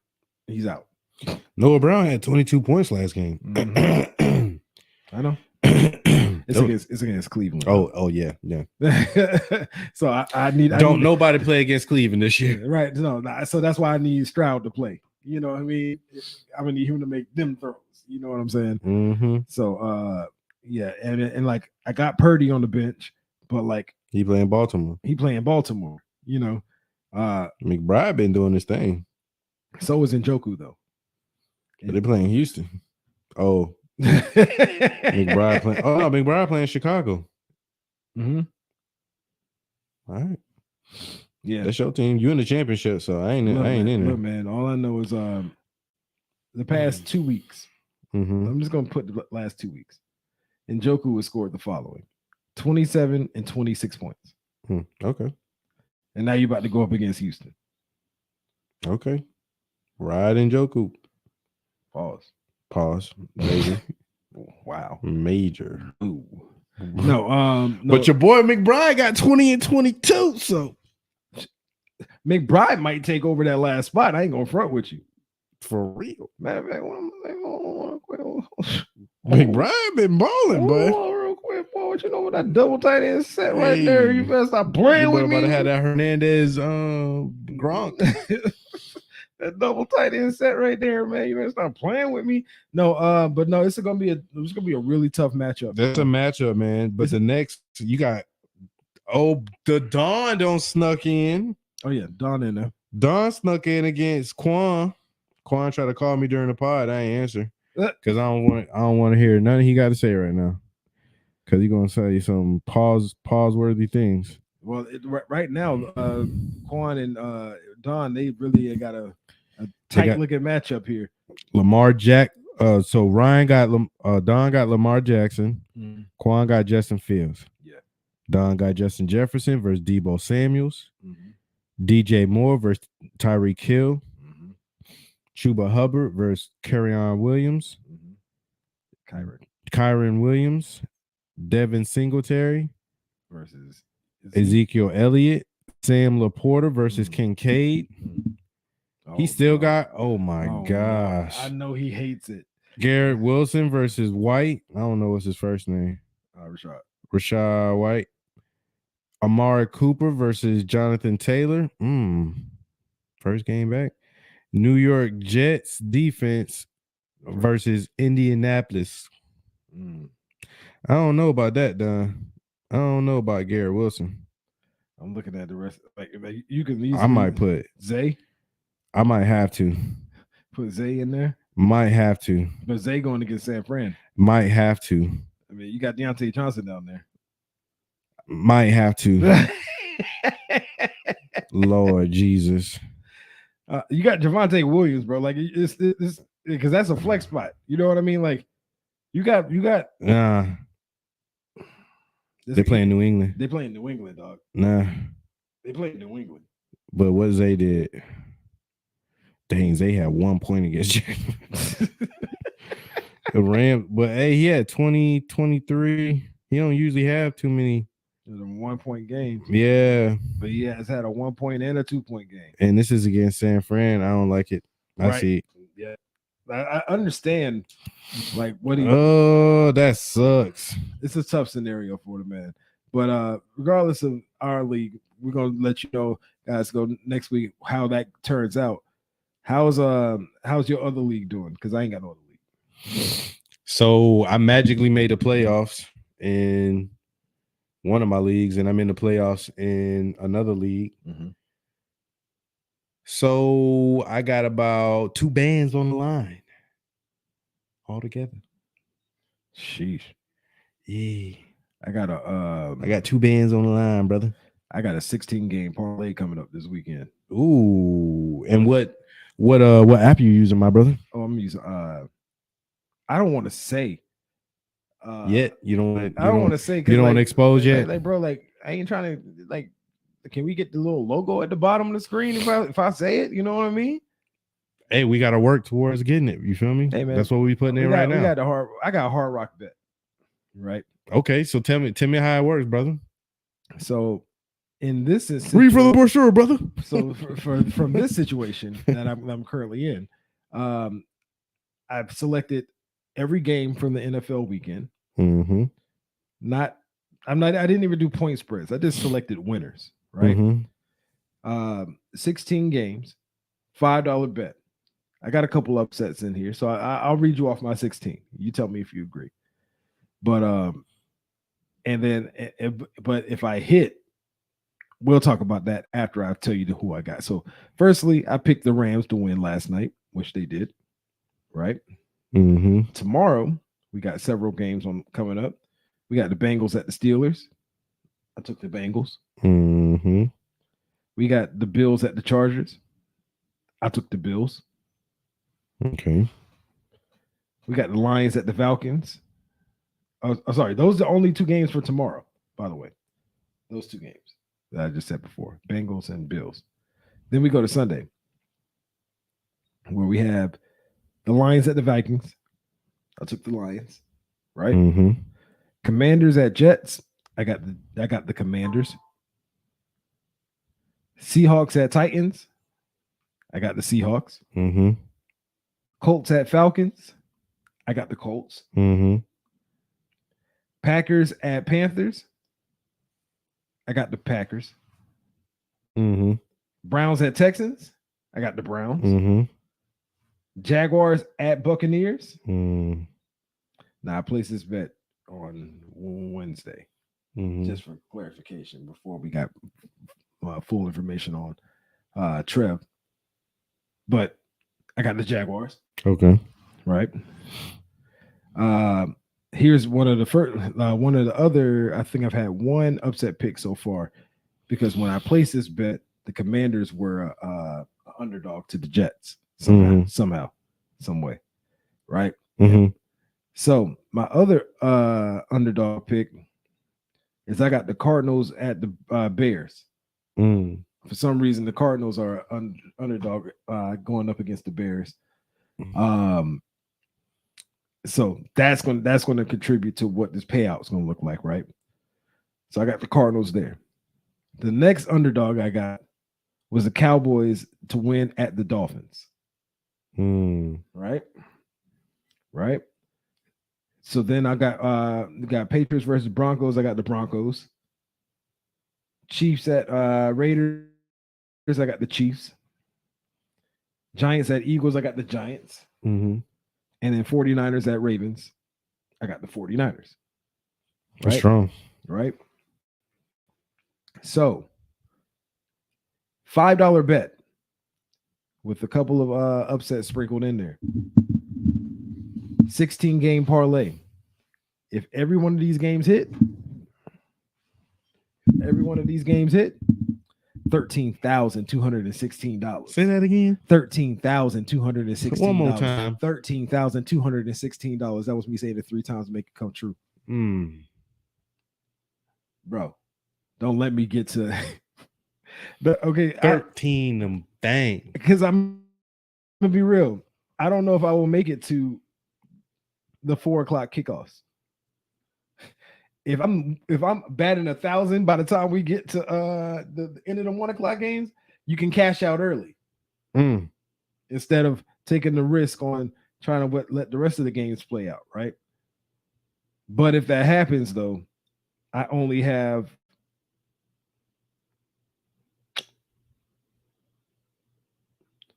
if that happens, I only have one upset that would have came through. So the payout wouldn't be as crazy. Yeah. So I'm hoping that I can get through these 4:00 games. If I can get all the way through the 4:00 games at 100, I don't think I'm making it to the Sunday night and Monday night games or Monday games, dog. You might just. I don't know if I'll make it there, dog. I might have to cash out, because at that point it's gonna be somewhere around like $2,800. You know what I mean? Dang, that was like a bit. It's like one of them game show. Yeah. You know what I'm saying? Yeah. What was that? What was that junk? Who wants to be a minute? Was that who? No, the one with the briefcases. The one Deal or no deal. Deal or no deal. Yeah. That was a good game. That's your heart. Homie Red said, I've been meaning to ask the Podfather, how's the newborn? Hey, baby girl is great. Baby girl is great. She just turned 2 months on Tuesday. Baby girl is being able to recognize things, and so we got trying to get her more active with just doing the little small things to continue to stimulate her brain. Mm-hmm. She's beautiful. She's healthy. I'm blessed, man. Yeah, bro. Blessed. Yeah. All right. Where we heading to?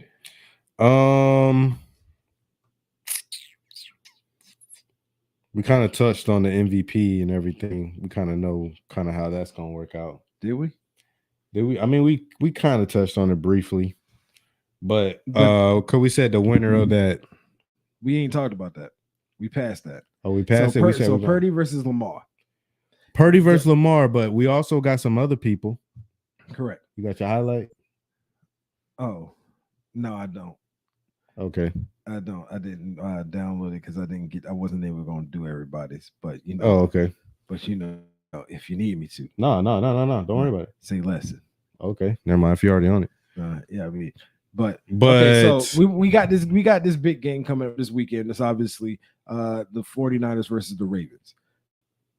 This game is considered to be will this determine the MVP race?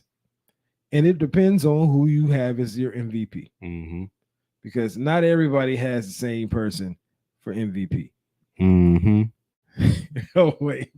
Red said, Red said, the black versus white Pro Bowl. Yo, you seen the Rashard Mendenhall thing, right? Yeah. Where he was like, have a all black team versus the all white team. And there's some heat on the all white team. I ain't gonna lie, dog. It is, bro. Christian McCaffrey, mm-hmm. Cooper Kupp, mm-hmm. Adam Thielen, mm-hmm. the tight ends. The tight ends. So that's Kelsey, Kittle, Goddard, Hawkinson, Laporta, Ferguson. We know the offensive line gonna go crazy, right? Mm-hmm. We know that the quarterback is gonna be well enough in good hands. Who's representing? Ooh,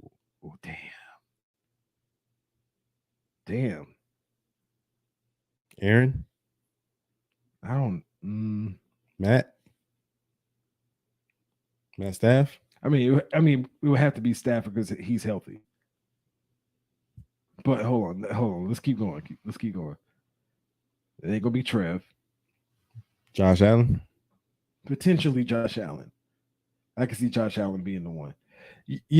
As easy as it is for me to name off the white ones, you know how hard it would be to name off like the black team? Not really. So it's too. So okay. Who's starting quarterback? Right. Who's starting quarterback? Patty. Shit, he could easily be on the white team. No, he can't. Why he can't?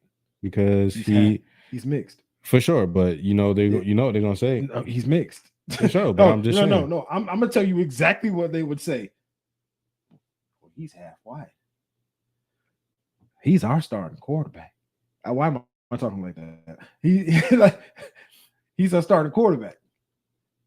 So just as much as we would want to be like, as much as people clown him sometimes about how he sounds, about how he acts and dresses and stuff like that, he might not want to be on his side. Might go play on his side. I don't know. I guess Patty got to make that choice, but typically throughout history, so let's just scratch Patrick Mahomes. I don't think you can, because throughout history, when you have that in your system, they're gonna, hey, you over there. You know what I'm saying? So yeah, but Lamar Jackson, if it's not Patty, it's Lamar Jackson. Right. So it would be Lamar. Cool. Receivers. Tyreek, mm-hmm. Justin Jefferson, mm-hmm. Jamar Chase, mm-hmm. Devontae Adams. No. AJ Brown. There's your starting three. I would switch it up. What's your starting three? Okay. Tyreek, Justin Jefferson, and DK. Okay. Tight end.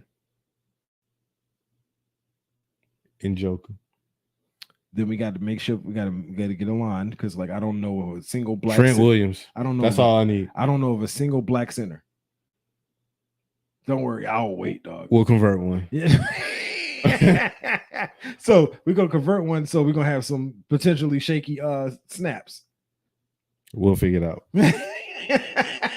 Just get it to Lamar's hands. Now this is where the black team wins all day.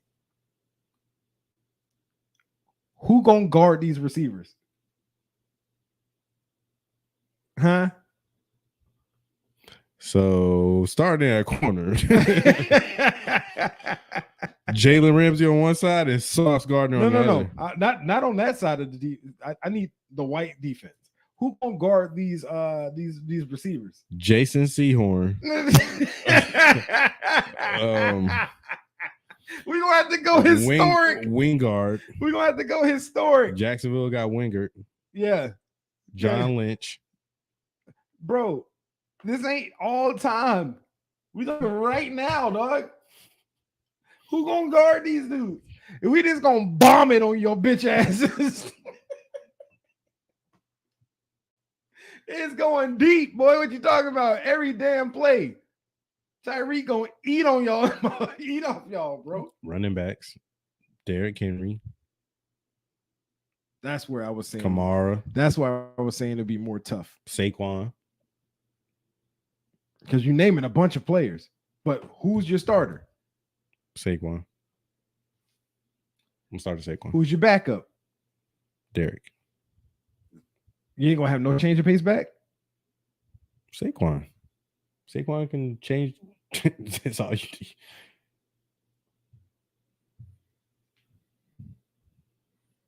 Saquon and Derrick Henry. That's no. Trust me. Kamara. Trust me. I'm definitely not disagreeing. We smoking these dudes, but I'm just saying like it's tough. Not that who is it? Who's the names? I'm talking about. What's tough is who's the starters, and that's where that's the tough part for the black team. You know what I mean? Is who's the starters? Because I'm definitely starting to Devontae Adams. Defensive line is nasty too for both sides. Absolutely. Oh, absolutely. Disgusting. Absolutely. Like, no, that's what I'm saying. Like, the problem they get to is the corners. Yeah. I ain't even worried about the safeties. I can pull Harrison Smith and Wingert and be like, all right, cool. At least we got some starters. Or a starter and a guy who plays a lot of minutes. What part we're gonna really mess up at though? The kicker. Man, we going for 2. Who gonna guard? What if you need a 30, 40 yarder, bro? Who? Lamar. Hey, what's the player that played? I think it was Houston. Ryan King. No. He played for Houston this year when the kicker got hurt, and then he just ran in. He used to play for the Jags, the Owanglie or some shit like that. The running back. Yeah, he went out there and made a field goal. For real? Yeah, because the kicker got hurt. Ogunglia. He made it like a 32-yarder. Dang. It was ugly, but it went in. You know what I mean? Yeah. All right. But obviously this game coming up this weekend, man. Purdy, Lamar, 49ers, Ravens, huge game. The winner of that game, if they went out, they pretty much got the MVP. Pretty much. To you. No, pretty much. I mean, because I'm sorry, dog. They're both 1 and 2 in the Vegas bets right now, so it's not just me. I don't care about that. But that's what determines who wins it. You have to go by that stuff. I'm going to repeat myself. I understand that that's what they say. I understand it. You know what I'm saying? And I get your opinion. I'm just trying to say. I'm on my podcast, so I'm going to tell it how I want to tell it. About how I feel about it. You know what I mean? And we're not discouraging that, but we're also having real conversations about the MVP, who's going to actually win it. So we got to talk about that perspective. That's who's actually going to win it. That's who's winning. Maybe he might win Offensive Player of the Year. MVP. That's who should win it. MVP. Potentially. So, CMC. Because I would make a case for Tyreek. CMC has 1,300 on the ground, 13 tutties, 509 in the air, 7 more tutties. Responsible for 20 tutties and 1,800 yards with 3 games left to go. I'm not saying that Brock Purdy isn't playing fucking lights out this year. He's obviously playing very well this year. But I'm sorry, dog. For me, it's CMC. But with that being said, I'll talk about it how the rest of the world wants to talk about it. I mean, are we going to talk about who's really going to win the award or nah?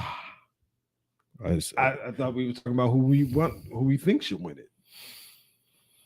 And if we, I mean, if that's your MVP front runner, then for sure, I get it. I understand. But regardless of how I feel about it, what the media's think, because I like Tyreek, because Tyreek he about to hit 2,000. Exactly. This is my point.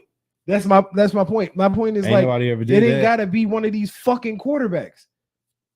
It could be Tyreek out here having a fucking monumental last season. Yeah, but he His ankle messed him up. Purdy had 3 bad games. Like, so what? You know what I mean? But you're already at a disadvantage. That's what happens when you pay them so much. They're gonna get that much more of the attention and glory. That's why I think things need to be dumbed down a little bit on certain things. That ain't got, but that's why I'm saying this. That's bullshit. Because when Adrian Peterson went out here, won MVP. Who was the quarterback while he was playing? Oh, Brady, Rodgers, Manning, all of these players. Because he's doing historical things. He did what he did was historical. Even with that ankle for Tyreek, he still can go out here and do a historical shit for this season. And in that time, he could creep into the MVP possibly. But the fact that it's not being talked about as we speak is mind-blowing to me. Only one that's talking about is Stephen A. First Take is talking about it. It's like it's not talked about enough. For sure. Period. Like, I don't understand it. But regardless, let's talk about some games that's coming up this weekend, man. For real. Hey, we weren't here last week, but the recap before that. Oh, I trashed. Me and you went like I went over. Dang. Yeah, nah. Dang, son. I didn't Where'd you find this? I didn't get a single game right. Me and Ryan tied with only 2 wins, so we ain't really gonna talk too much on that. The games of the week this week is fire. So ST first game, even though it's on Monday. Ravens versus Niners. Who you got? I got the 49ers, and that's not even that hard of a decision for me on this one. And like that's not, I guess you could take it disrespect if you're a Baltimore fan. Or I'm gonna have to take Ravens just to be contrarian, but I feel like the 49ers is better than the Ravens. Mm-hmm. I just don't think the Ravens gonna have an answer for Lamar. Lamar's gonna run the ball a lot more this game. He's gonna have to. Except for they have answer for that. Warner. But yeah, go ahead. Okay. I think the Jaguars proved that the Ravens are gettable. Jaguars beat themselves that game. We were driving the ball down the field, missed 2 field goals. That game could have been a lot closer. Yeah. So I think the Ravens are gettable. The 49ers are gettable too if they can get a turnover. So but I'm going to go with the Ravens just because the 49ers, in my opinion, don't have an answer for Lamar Jackson. Jags versus Bucks. I'm going Jags. Because, they're dang, but Trev might not be playing. Yeah, Trev is likely not to be playing. He's still in concussion protocol. Hopefully. Baker and them boys been cooking. Baker and them boys have been cooking. Baker's a much slower version of much slower version of Lamar. Much smaller version also. Baker, much smaller, much slower version of Lamar in regards to his ability to move around the pocket. With that being said, we couldn't get our hands on fucking Lamar on Sunday night. We will get our hands all over fucking Baker this weekend. Give me the Jags.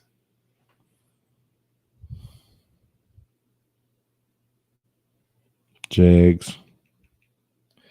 Next game, Cowboys versus Miami. Shades. Mm. Who you got?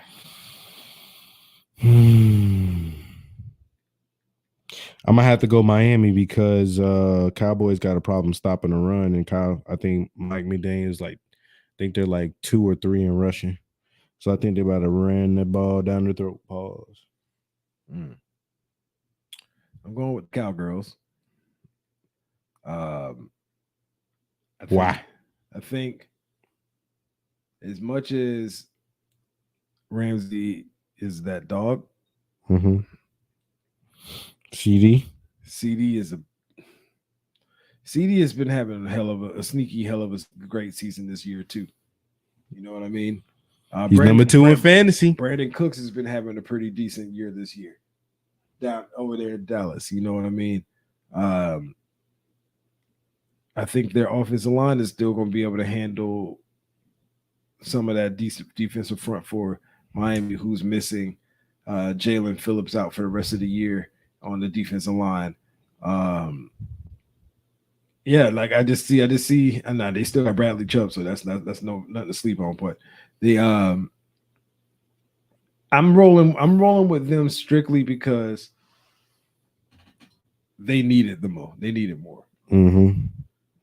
And if at any point this team going to actually turn it around and start actually playing well when it needed more, hey man, they better get it done. They better get it done Sunday. Okay. They better get it done Sunday. What about this last one? Bengals at Steelers. I'm going Bengals. I mean, I'm going Bengals too. The Steelers are like the Steelers are their record doesn't represent how ass they are. You know what I mean? That's like coaching. That's Mike Tomlin. That's Mike Tomlin in a nutshell, bro. Like, that's like, bro, if he get a quarterback, bro, the league's in trouble. Like he need a trade for something. Like the Steelers have no. Oh, Chicago, y'all trying to get rid of Justin Fields? No, with the Chicago ain't. Mm-mm. All right, they definitely are, but like why? Like no, like the Steelers have no business being 500. I don't understand that. But anyway, continue. I was gonna ask you, brother, what's going on with this FSU thing, bro? Hey man, FSU is what's going on with FSU? FSU has been going through it, man. You know, look, you've been a B. You go 13-0 and get left out of the college playoff while a team that has a loss is in the college playoff, right? Like, so off rip, y'all already like not happy about the scenario, right? Y'all out here filing lawsuits, $130 million, trying to against the college football playoff, or at least is being talked about. Now y'all out here saying that y'all want to leave the ACC. Now you suing the ACC for $130 million for the withdrawal fee. When at the end of the day, it's gonna cost y'all $572 million to leave the ACC. Ouch! And guess what? Guess what? Florida State ain't got $572 million. Not just to exit somewhere. You know what I mean? Not unless you're getting some type of contract somewhere else that's double that, or regardless, they said they wanted to leave. SEC said they don't want them because they said no to the SEC several years ago, like I would say about 6-7 years ago, and they didn't forget. And the SEC ain't forgetting not a damn thing. Oh, don't try to come here now, right? Like they ain't forget not a damn thing. So now, where do you go? And it's some other things that kind of hold them back from even be able to go to like the Big Ten right now, even if they got the 572. It's some things that hold them back from doing that. So I mean, they're pretty much stuck. They stuck, and you better stay in the ACC, buddy. You might as well park yourself. Yeah, Reg is correct. He said 572 million. That's holding teams hostage. That is correct. That's holding teams. That's holding teams to contracts. Guess what? You can get out of this contract. Oh, no problem. You got to come up with $572 million. So that's so much fucking money, dog. Bro, what? That's so much money. And if we talk about Florida State having some tough times, just let me get one of them things.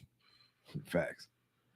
If we talking about Florida State having some tough times, wanting to leave 13-0, can't get into the college football playoff. Yeah, that's pretty horrible. We can talk about National Signing Day. I'll do a little quick recap on what happened for the high school National Signing Day for these players going to these colleges. You know what I'm saying? We'll start with FSU. FSU started the day off started the morning of early signing day. Trust me, Reg. Reg is saying, "What about my Colorado Buffaloes?" Trust me, I got you. I got you covered. FSU started the day off at number 3 recruiting class in the nation. By the end of the day, they ended at number 9. after they lost both of their they had only 2 5-star players committed to their team for 2024. The first was the number 1 safety in the country, KJ Bolden. He decommitted, committed to Georgia, and is now going to Georgia. Later in that afternoon, around 6 p.m., they lost 5-star defensive end Armando Blunt, who had previously been committed to Miami. Flipped his commitment to Florida State. And on signing day, reflipped his commitment back to Miami and signed to Miami. Boy was waffling. Waffle. And so they ended the day at number 9. All right. I hate to break this. I hate to do this to you, but we're going to talk about Florida too. Florida started the day off at number 4. Number 4 recruiting class in the nation. Mm-hmm. They ended the day at number 16. Sounds about right. So they lost 5-star safety Xavier Filsami to Texas, right? Mm-hmm. They lost 4-star defensive tackle Amaris Williams to Auburn. Mm. They lost 4-star linebacker Adarius Hayes to Miami. Mm. And that was it. I mean, they ended up getting they did get a 4-star safety. We talked about him last night. The 6'4", 200-pound boy. Yeah. But so what they were able to do, though, and this is why it's crazy. This is how you know, like, the rest of the class isn't, maybe the talent isn't that great. Maybe what Reg was saying, they didn't get nothing major. They did get 2 things major, 3 things really. You got 5-star quarterback Derek Lagway coming to your squad.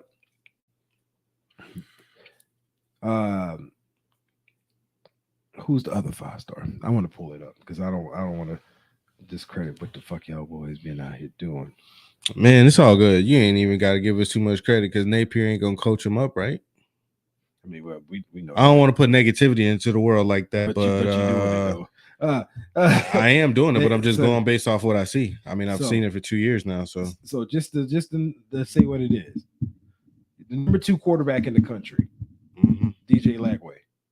I said Derek. It's DJ Lagway. Number 2 defensive tackle in the country, LJ McCray. Both 5 stars. And then the guy who's technically a 5-star, depending on which recruiting site you look at, you got Miles Graham, linebacker, number 7 linebacker in the country. That is bringing in some players, some heat. That's not just, you know, some nonsensical players that's coming in.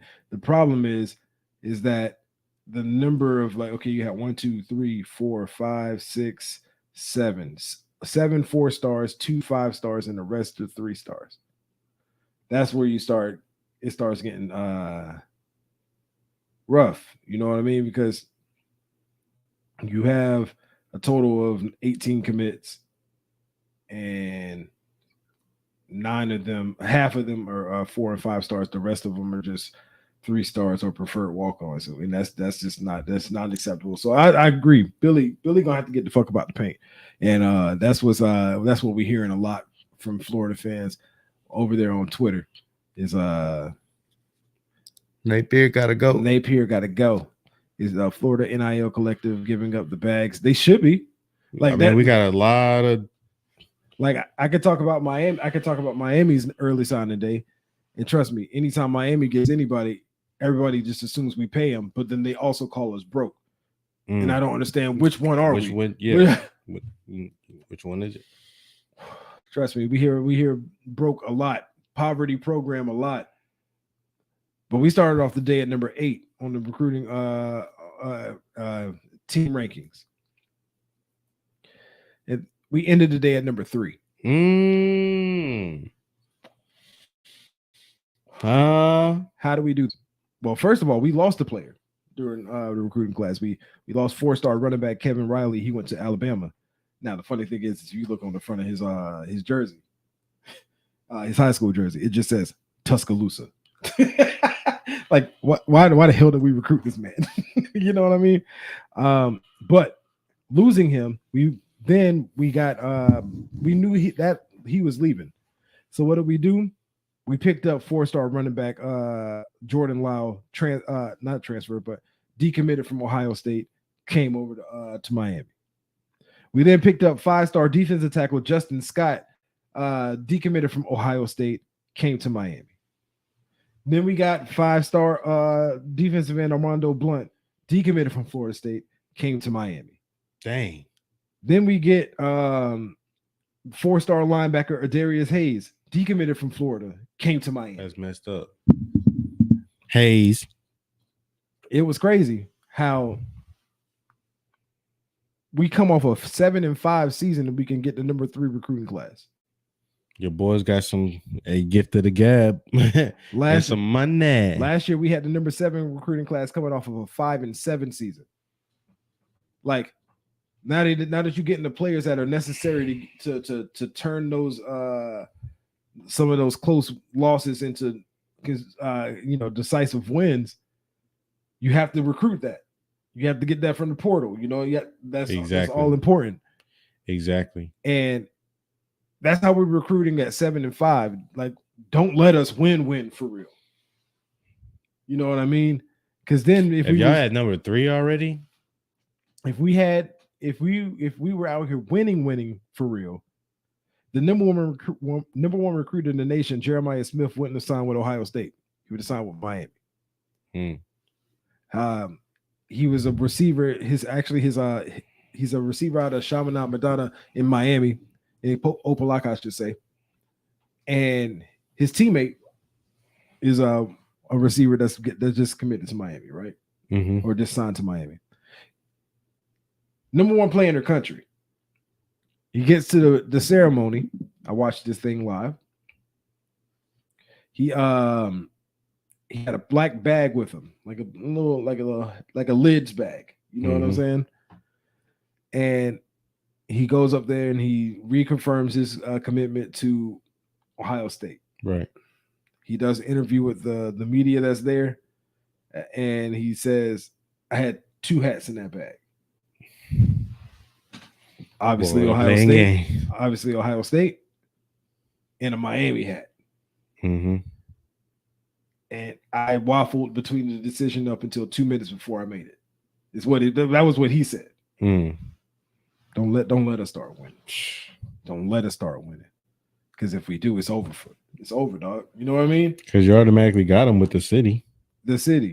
So he actually does the ceremony and whatnot, and then he delays turning in his letter of intent for like 7 hours. 7 hours. So Ohio State fans are freaking out on Twitter and message boards and all that shit. They started getting real nasty with some of the shit they were saying too, by the way. Like some real racial shit being said. Like, I'm like, that's the fan base you want to go sign to, by all means. Because you can't come out on Twitter talking about, or on message boards in the message board where they thought it was private. Well, we got to sometimes pay these undeserving slaves, is what he said. Literal quote. You know what I'm saying? This was said. This is what y'all fan base is gonna say. You know what I'm saying? So hey, y'all was real pieces of shit up there. And then but after 7 hours, he ends up sending it in. It just turns out it was due to they had to get the NIL contract in place. And when you're the number 1 player in the country, that's gonna happen, especially in this new free agency NIL world. I'm gonna need that. I'm gonna need all that money y'all said y'all talking. I'm gonna need that in writing. You feel me? Before I do a thing. And then to go talk about Colorado. What got you, Reg? I figured we would need see what Coach Prime doing over there. Coach Prime finished He finished the day with the number 99 overall recruiting class. Dang. He signed a total of 6 players. He don't care about that. We know it's not important because he don't care about that. Because we know that with Prime, he's gonna hit that portal hard as fuck. Yep. But the problem was on Wednesday. When was the 20th? Wednesday. The problem was on Wednesday.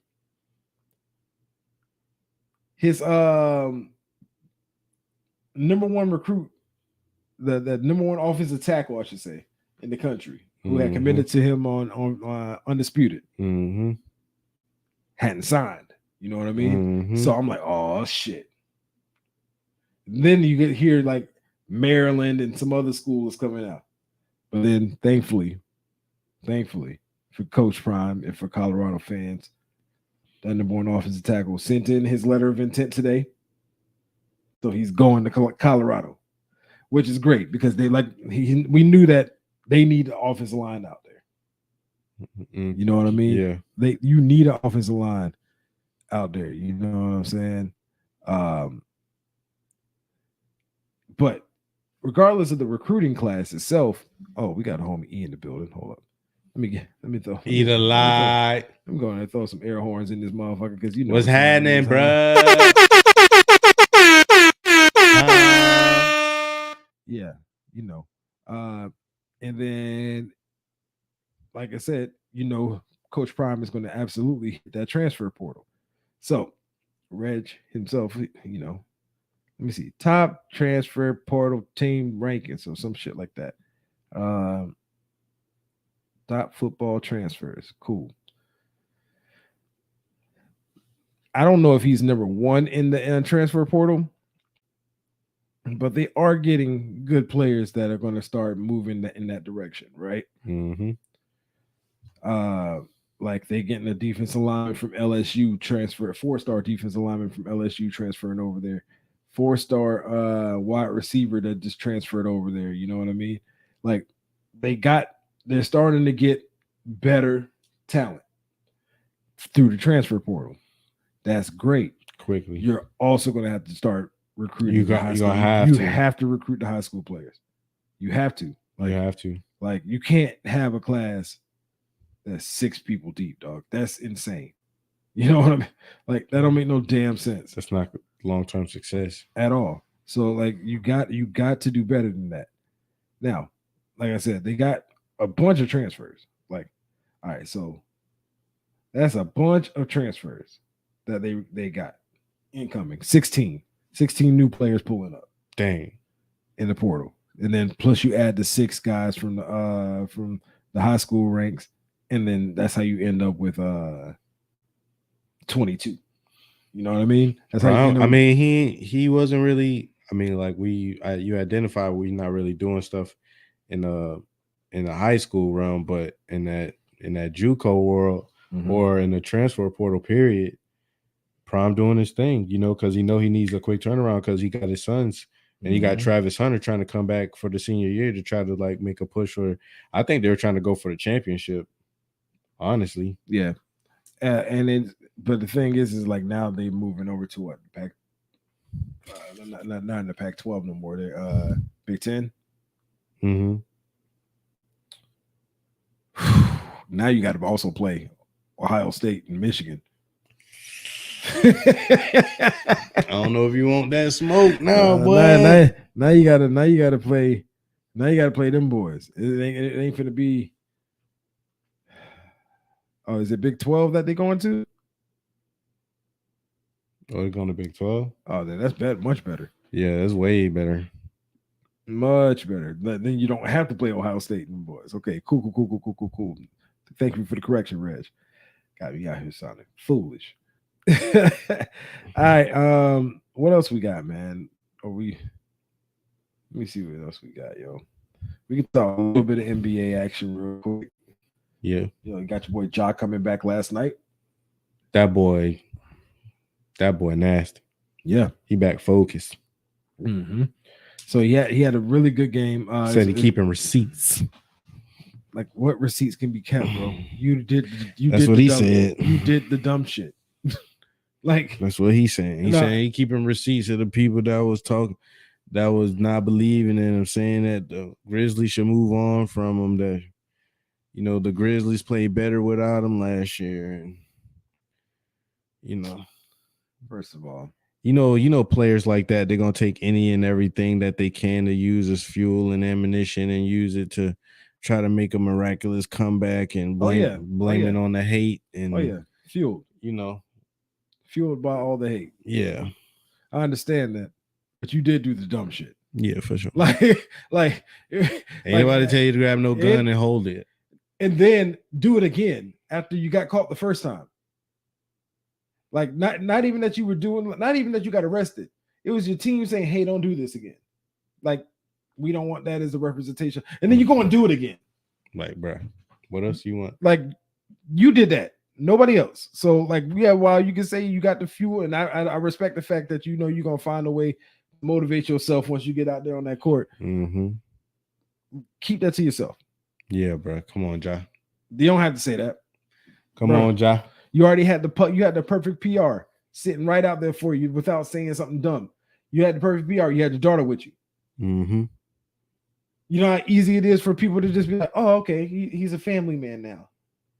Even though that we know that this could be a PR stunt, but regardless, that man, first game back, who was out there with him? His daughter. You know what I mean? So you could have just not said any of that, and nobody would have ever even had a negative thing to say about you post a great return game. Mm-hmm. You know what I mean? He keeps some doing of that stuff is in your control. Some of it's in his control, and I feel like he sometimes fumbles that. But I do think the Grizzlies can still make a playoff run. Yeah. They got to continue to go on the trajectory that they're on. People got to stay healthy. Yeah. But I think they can chip away at least make the play in. Absolutely. I think that's more than plausible. Mm-hmm. Let's talk about Draymond, dog. Draymond. Bro, Draymond, just go ahead and retire. I think he should go down to Orlando, get into the WWE Performance Center since you want to wrestle so bad, nigga. Like you want to do, bro. He wants to scrap, so they make money. You can make money by doing this without like it costing you money every time you do it. Mm-hmm. You know what I'm saying? Like, yeah, like hang up the. You got the mouth too. Exactly. Hang up the sneakers and go get your ass in the Performance Center for 6 months, and then they'll roll you out, bro. And there you go, make them on.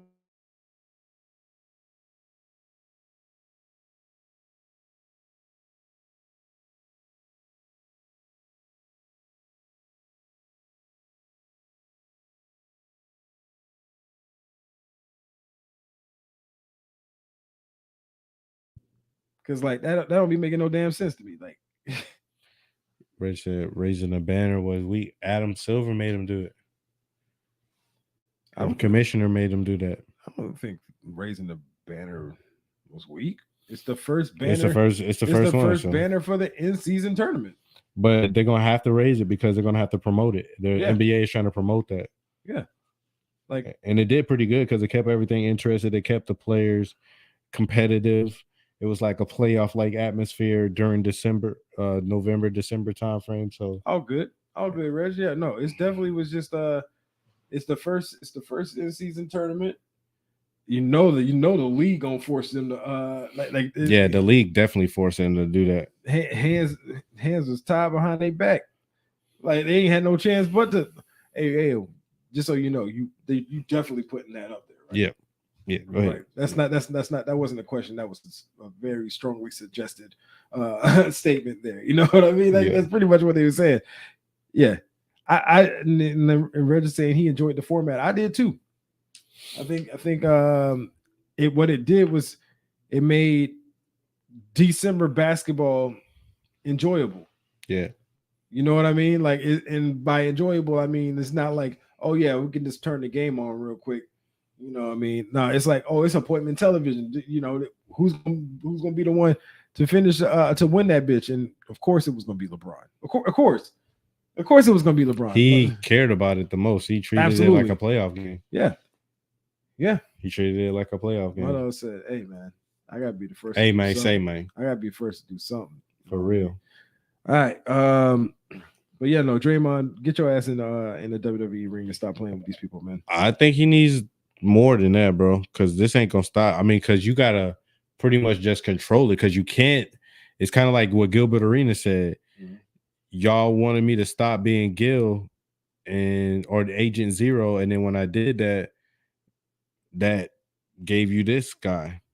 You know what I mean? So Draymond Green don't need to change who he is. He just needs to control the unnecessariness.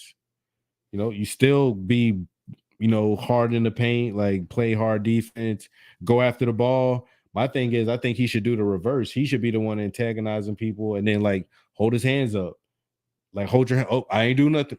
Hey, as soon as something go down, hey, even if he did like poke him or, do something illegal or whatever, hold your hands up immediately. Yeah. Don't retaliate back. Just hold your hands up. That's exactly what if you don't hold your hands up, Draymond, you're in the wrong. If by 33 years old, this man ain't figuring out how to not do that shit. No, he didn't figure it out. He don't. The thing is with Draymond, this is all ego. No, this is all ego, bro. Like you saying he needs to learn how to control it. I'm like, bro, if he ain't learned that shit by now, he ain't learning it. No, I'm just saying he's gonna like. He knows. No, he knows. Mm-hmm. He knows it. But you can tell by the way he talks. It's ego based. He says that he's not going to change. Mm-hmm. He says that I'm not going to do it X, Y, and Z. Yeah. Because he's already made his money. He's already established. You can hear by the way he talks. Yeah. Yeah. Rodman for sure. But that's how Draymond is. Draymond is just like that. Draymond is not about to change for nobody. He gonna still be Draymond. I think he gonna wind up getting kicked out of the league. Honestly, they gonna have no other choice. No choice but to, because how many times you gonna suspend him? No, the players are scared to play with you now. Like, all I know is my dog put somebody in a rear naked choke, and for real. He had a rear naked choke. It wasn't even a real one. I seen a low blow, multiple low blows, a freaking curb stomp, a running knee to the nuts, a people slap. Like, yeah, the most. I set this slap up myself. No, he was not holding me. When he was over here, he freaking spit in his hand while he was rotating. Smack that. Dog, Draymond is as much as like the league hates him and shit, like, and like I hate him sometimes too. But that motherfucker will have me fucking cracking up based off of seeing the small Insta or Twitter clip, or just a little video of and watch it. My man's eyes go like, "Hey, yo, what anybody gonna do anything about this?" Instead of like, "Hey, yo, get the off me." That's not what I saw through in that man's eyes. You know what I mean? I did not see that at all. Yeah, I would have kind of turned Drake. Yeah, I would have did something a little bit different, Rudy. You too tall for all that. Too tall for that shit, bro. I ain't even want to say that man's name. Rudy. Come here, Rudy. All right, man. Before we get out of here, yo, Embiid, is it looking like he's gonna win his second MVP in a row? If he keep balling like that, he just scored 51 points the other night. 51, bro. And he coming down doing that mug with ease, bro. He making that mug look easy right now. I just like what I'm seeing from him at this point, bro. Yeah, bro. Like, he's making it look easy. Like, bro, I've been doing this. Embiid has just been he matured a lot. Yeah. A lot. Yeah, he's got himself in good shape. Yep. Playing well. Yep. Consistently. Playing level-headedly. Yep. Like you said, consistently. Yep. Yeah, he's playing.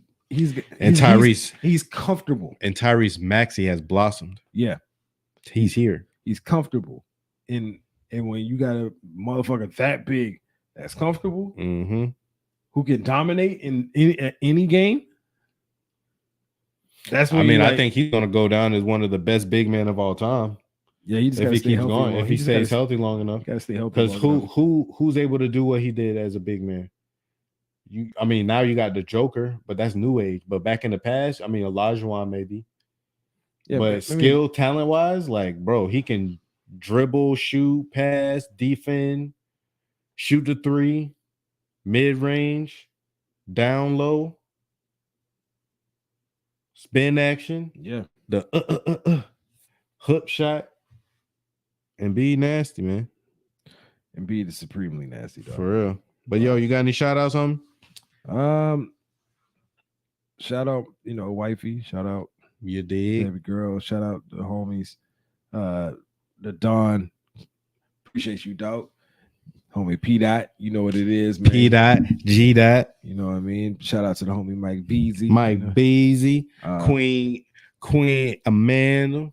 Just the queens, the queens in general that we know. Happy holidays, everybody. I don't know what it is, man. I rock with everybody. So appreciate y'all tapping in once again for another episode of Homie Studios. What shout outs you got, bro? I ain't got no shout outs. Happy holidays, everybody. Happy holidays. Happy holidays, man. I hope everybody enjoy their Christmas. Get some good food. Enjoy some family. Watch some sports or watch some movies. Home Alone is that movie for me. Facts. When that helps me know it's Christmas time. Facts. When I see homie got left alone and then he rejoins with his family because they each took each other for granted, and we can't take each other for granted. So, hey, man. I don't take y'all for granted. I appreciate y'all for rocking with us. Facts. Y'all have a happy holidays, man. Yeah, and y'all see it. Y'all see the Homie Studios logo with the Santa hat, man. Happy holidays, man. We'll catch y'all next week on another episode of Homie Studios. You dig. You dig.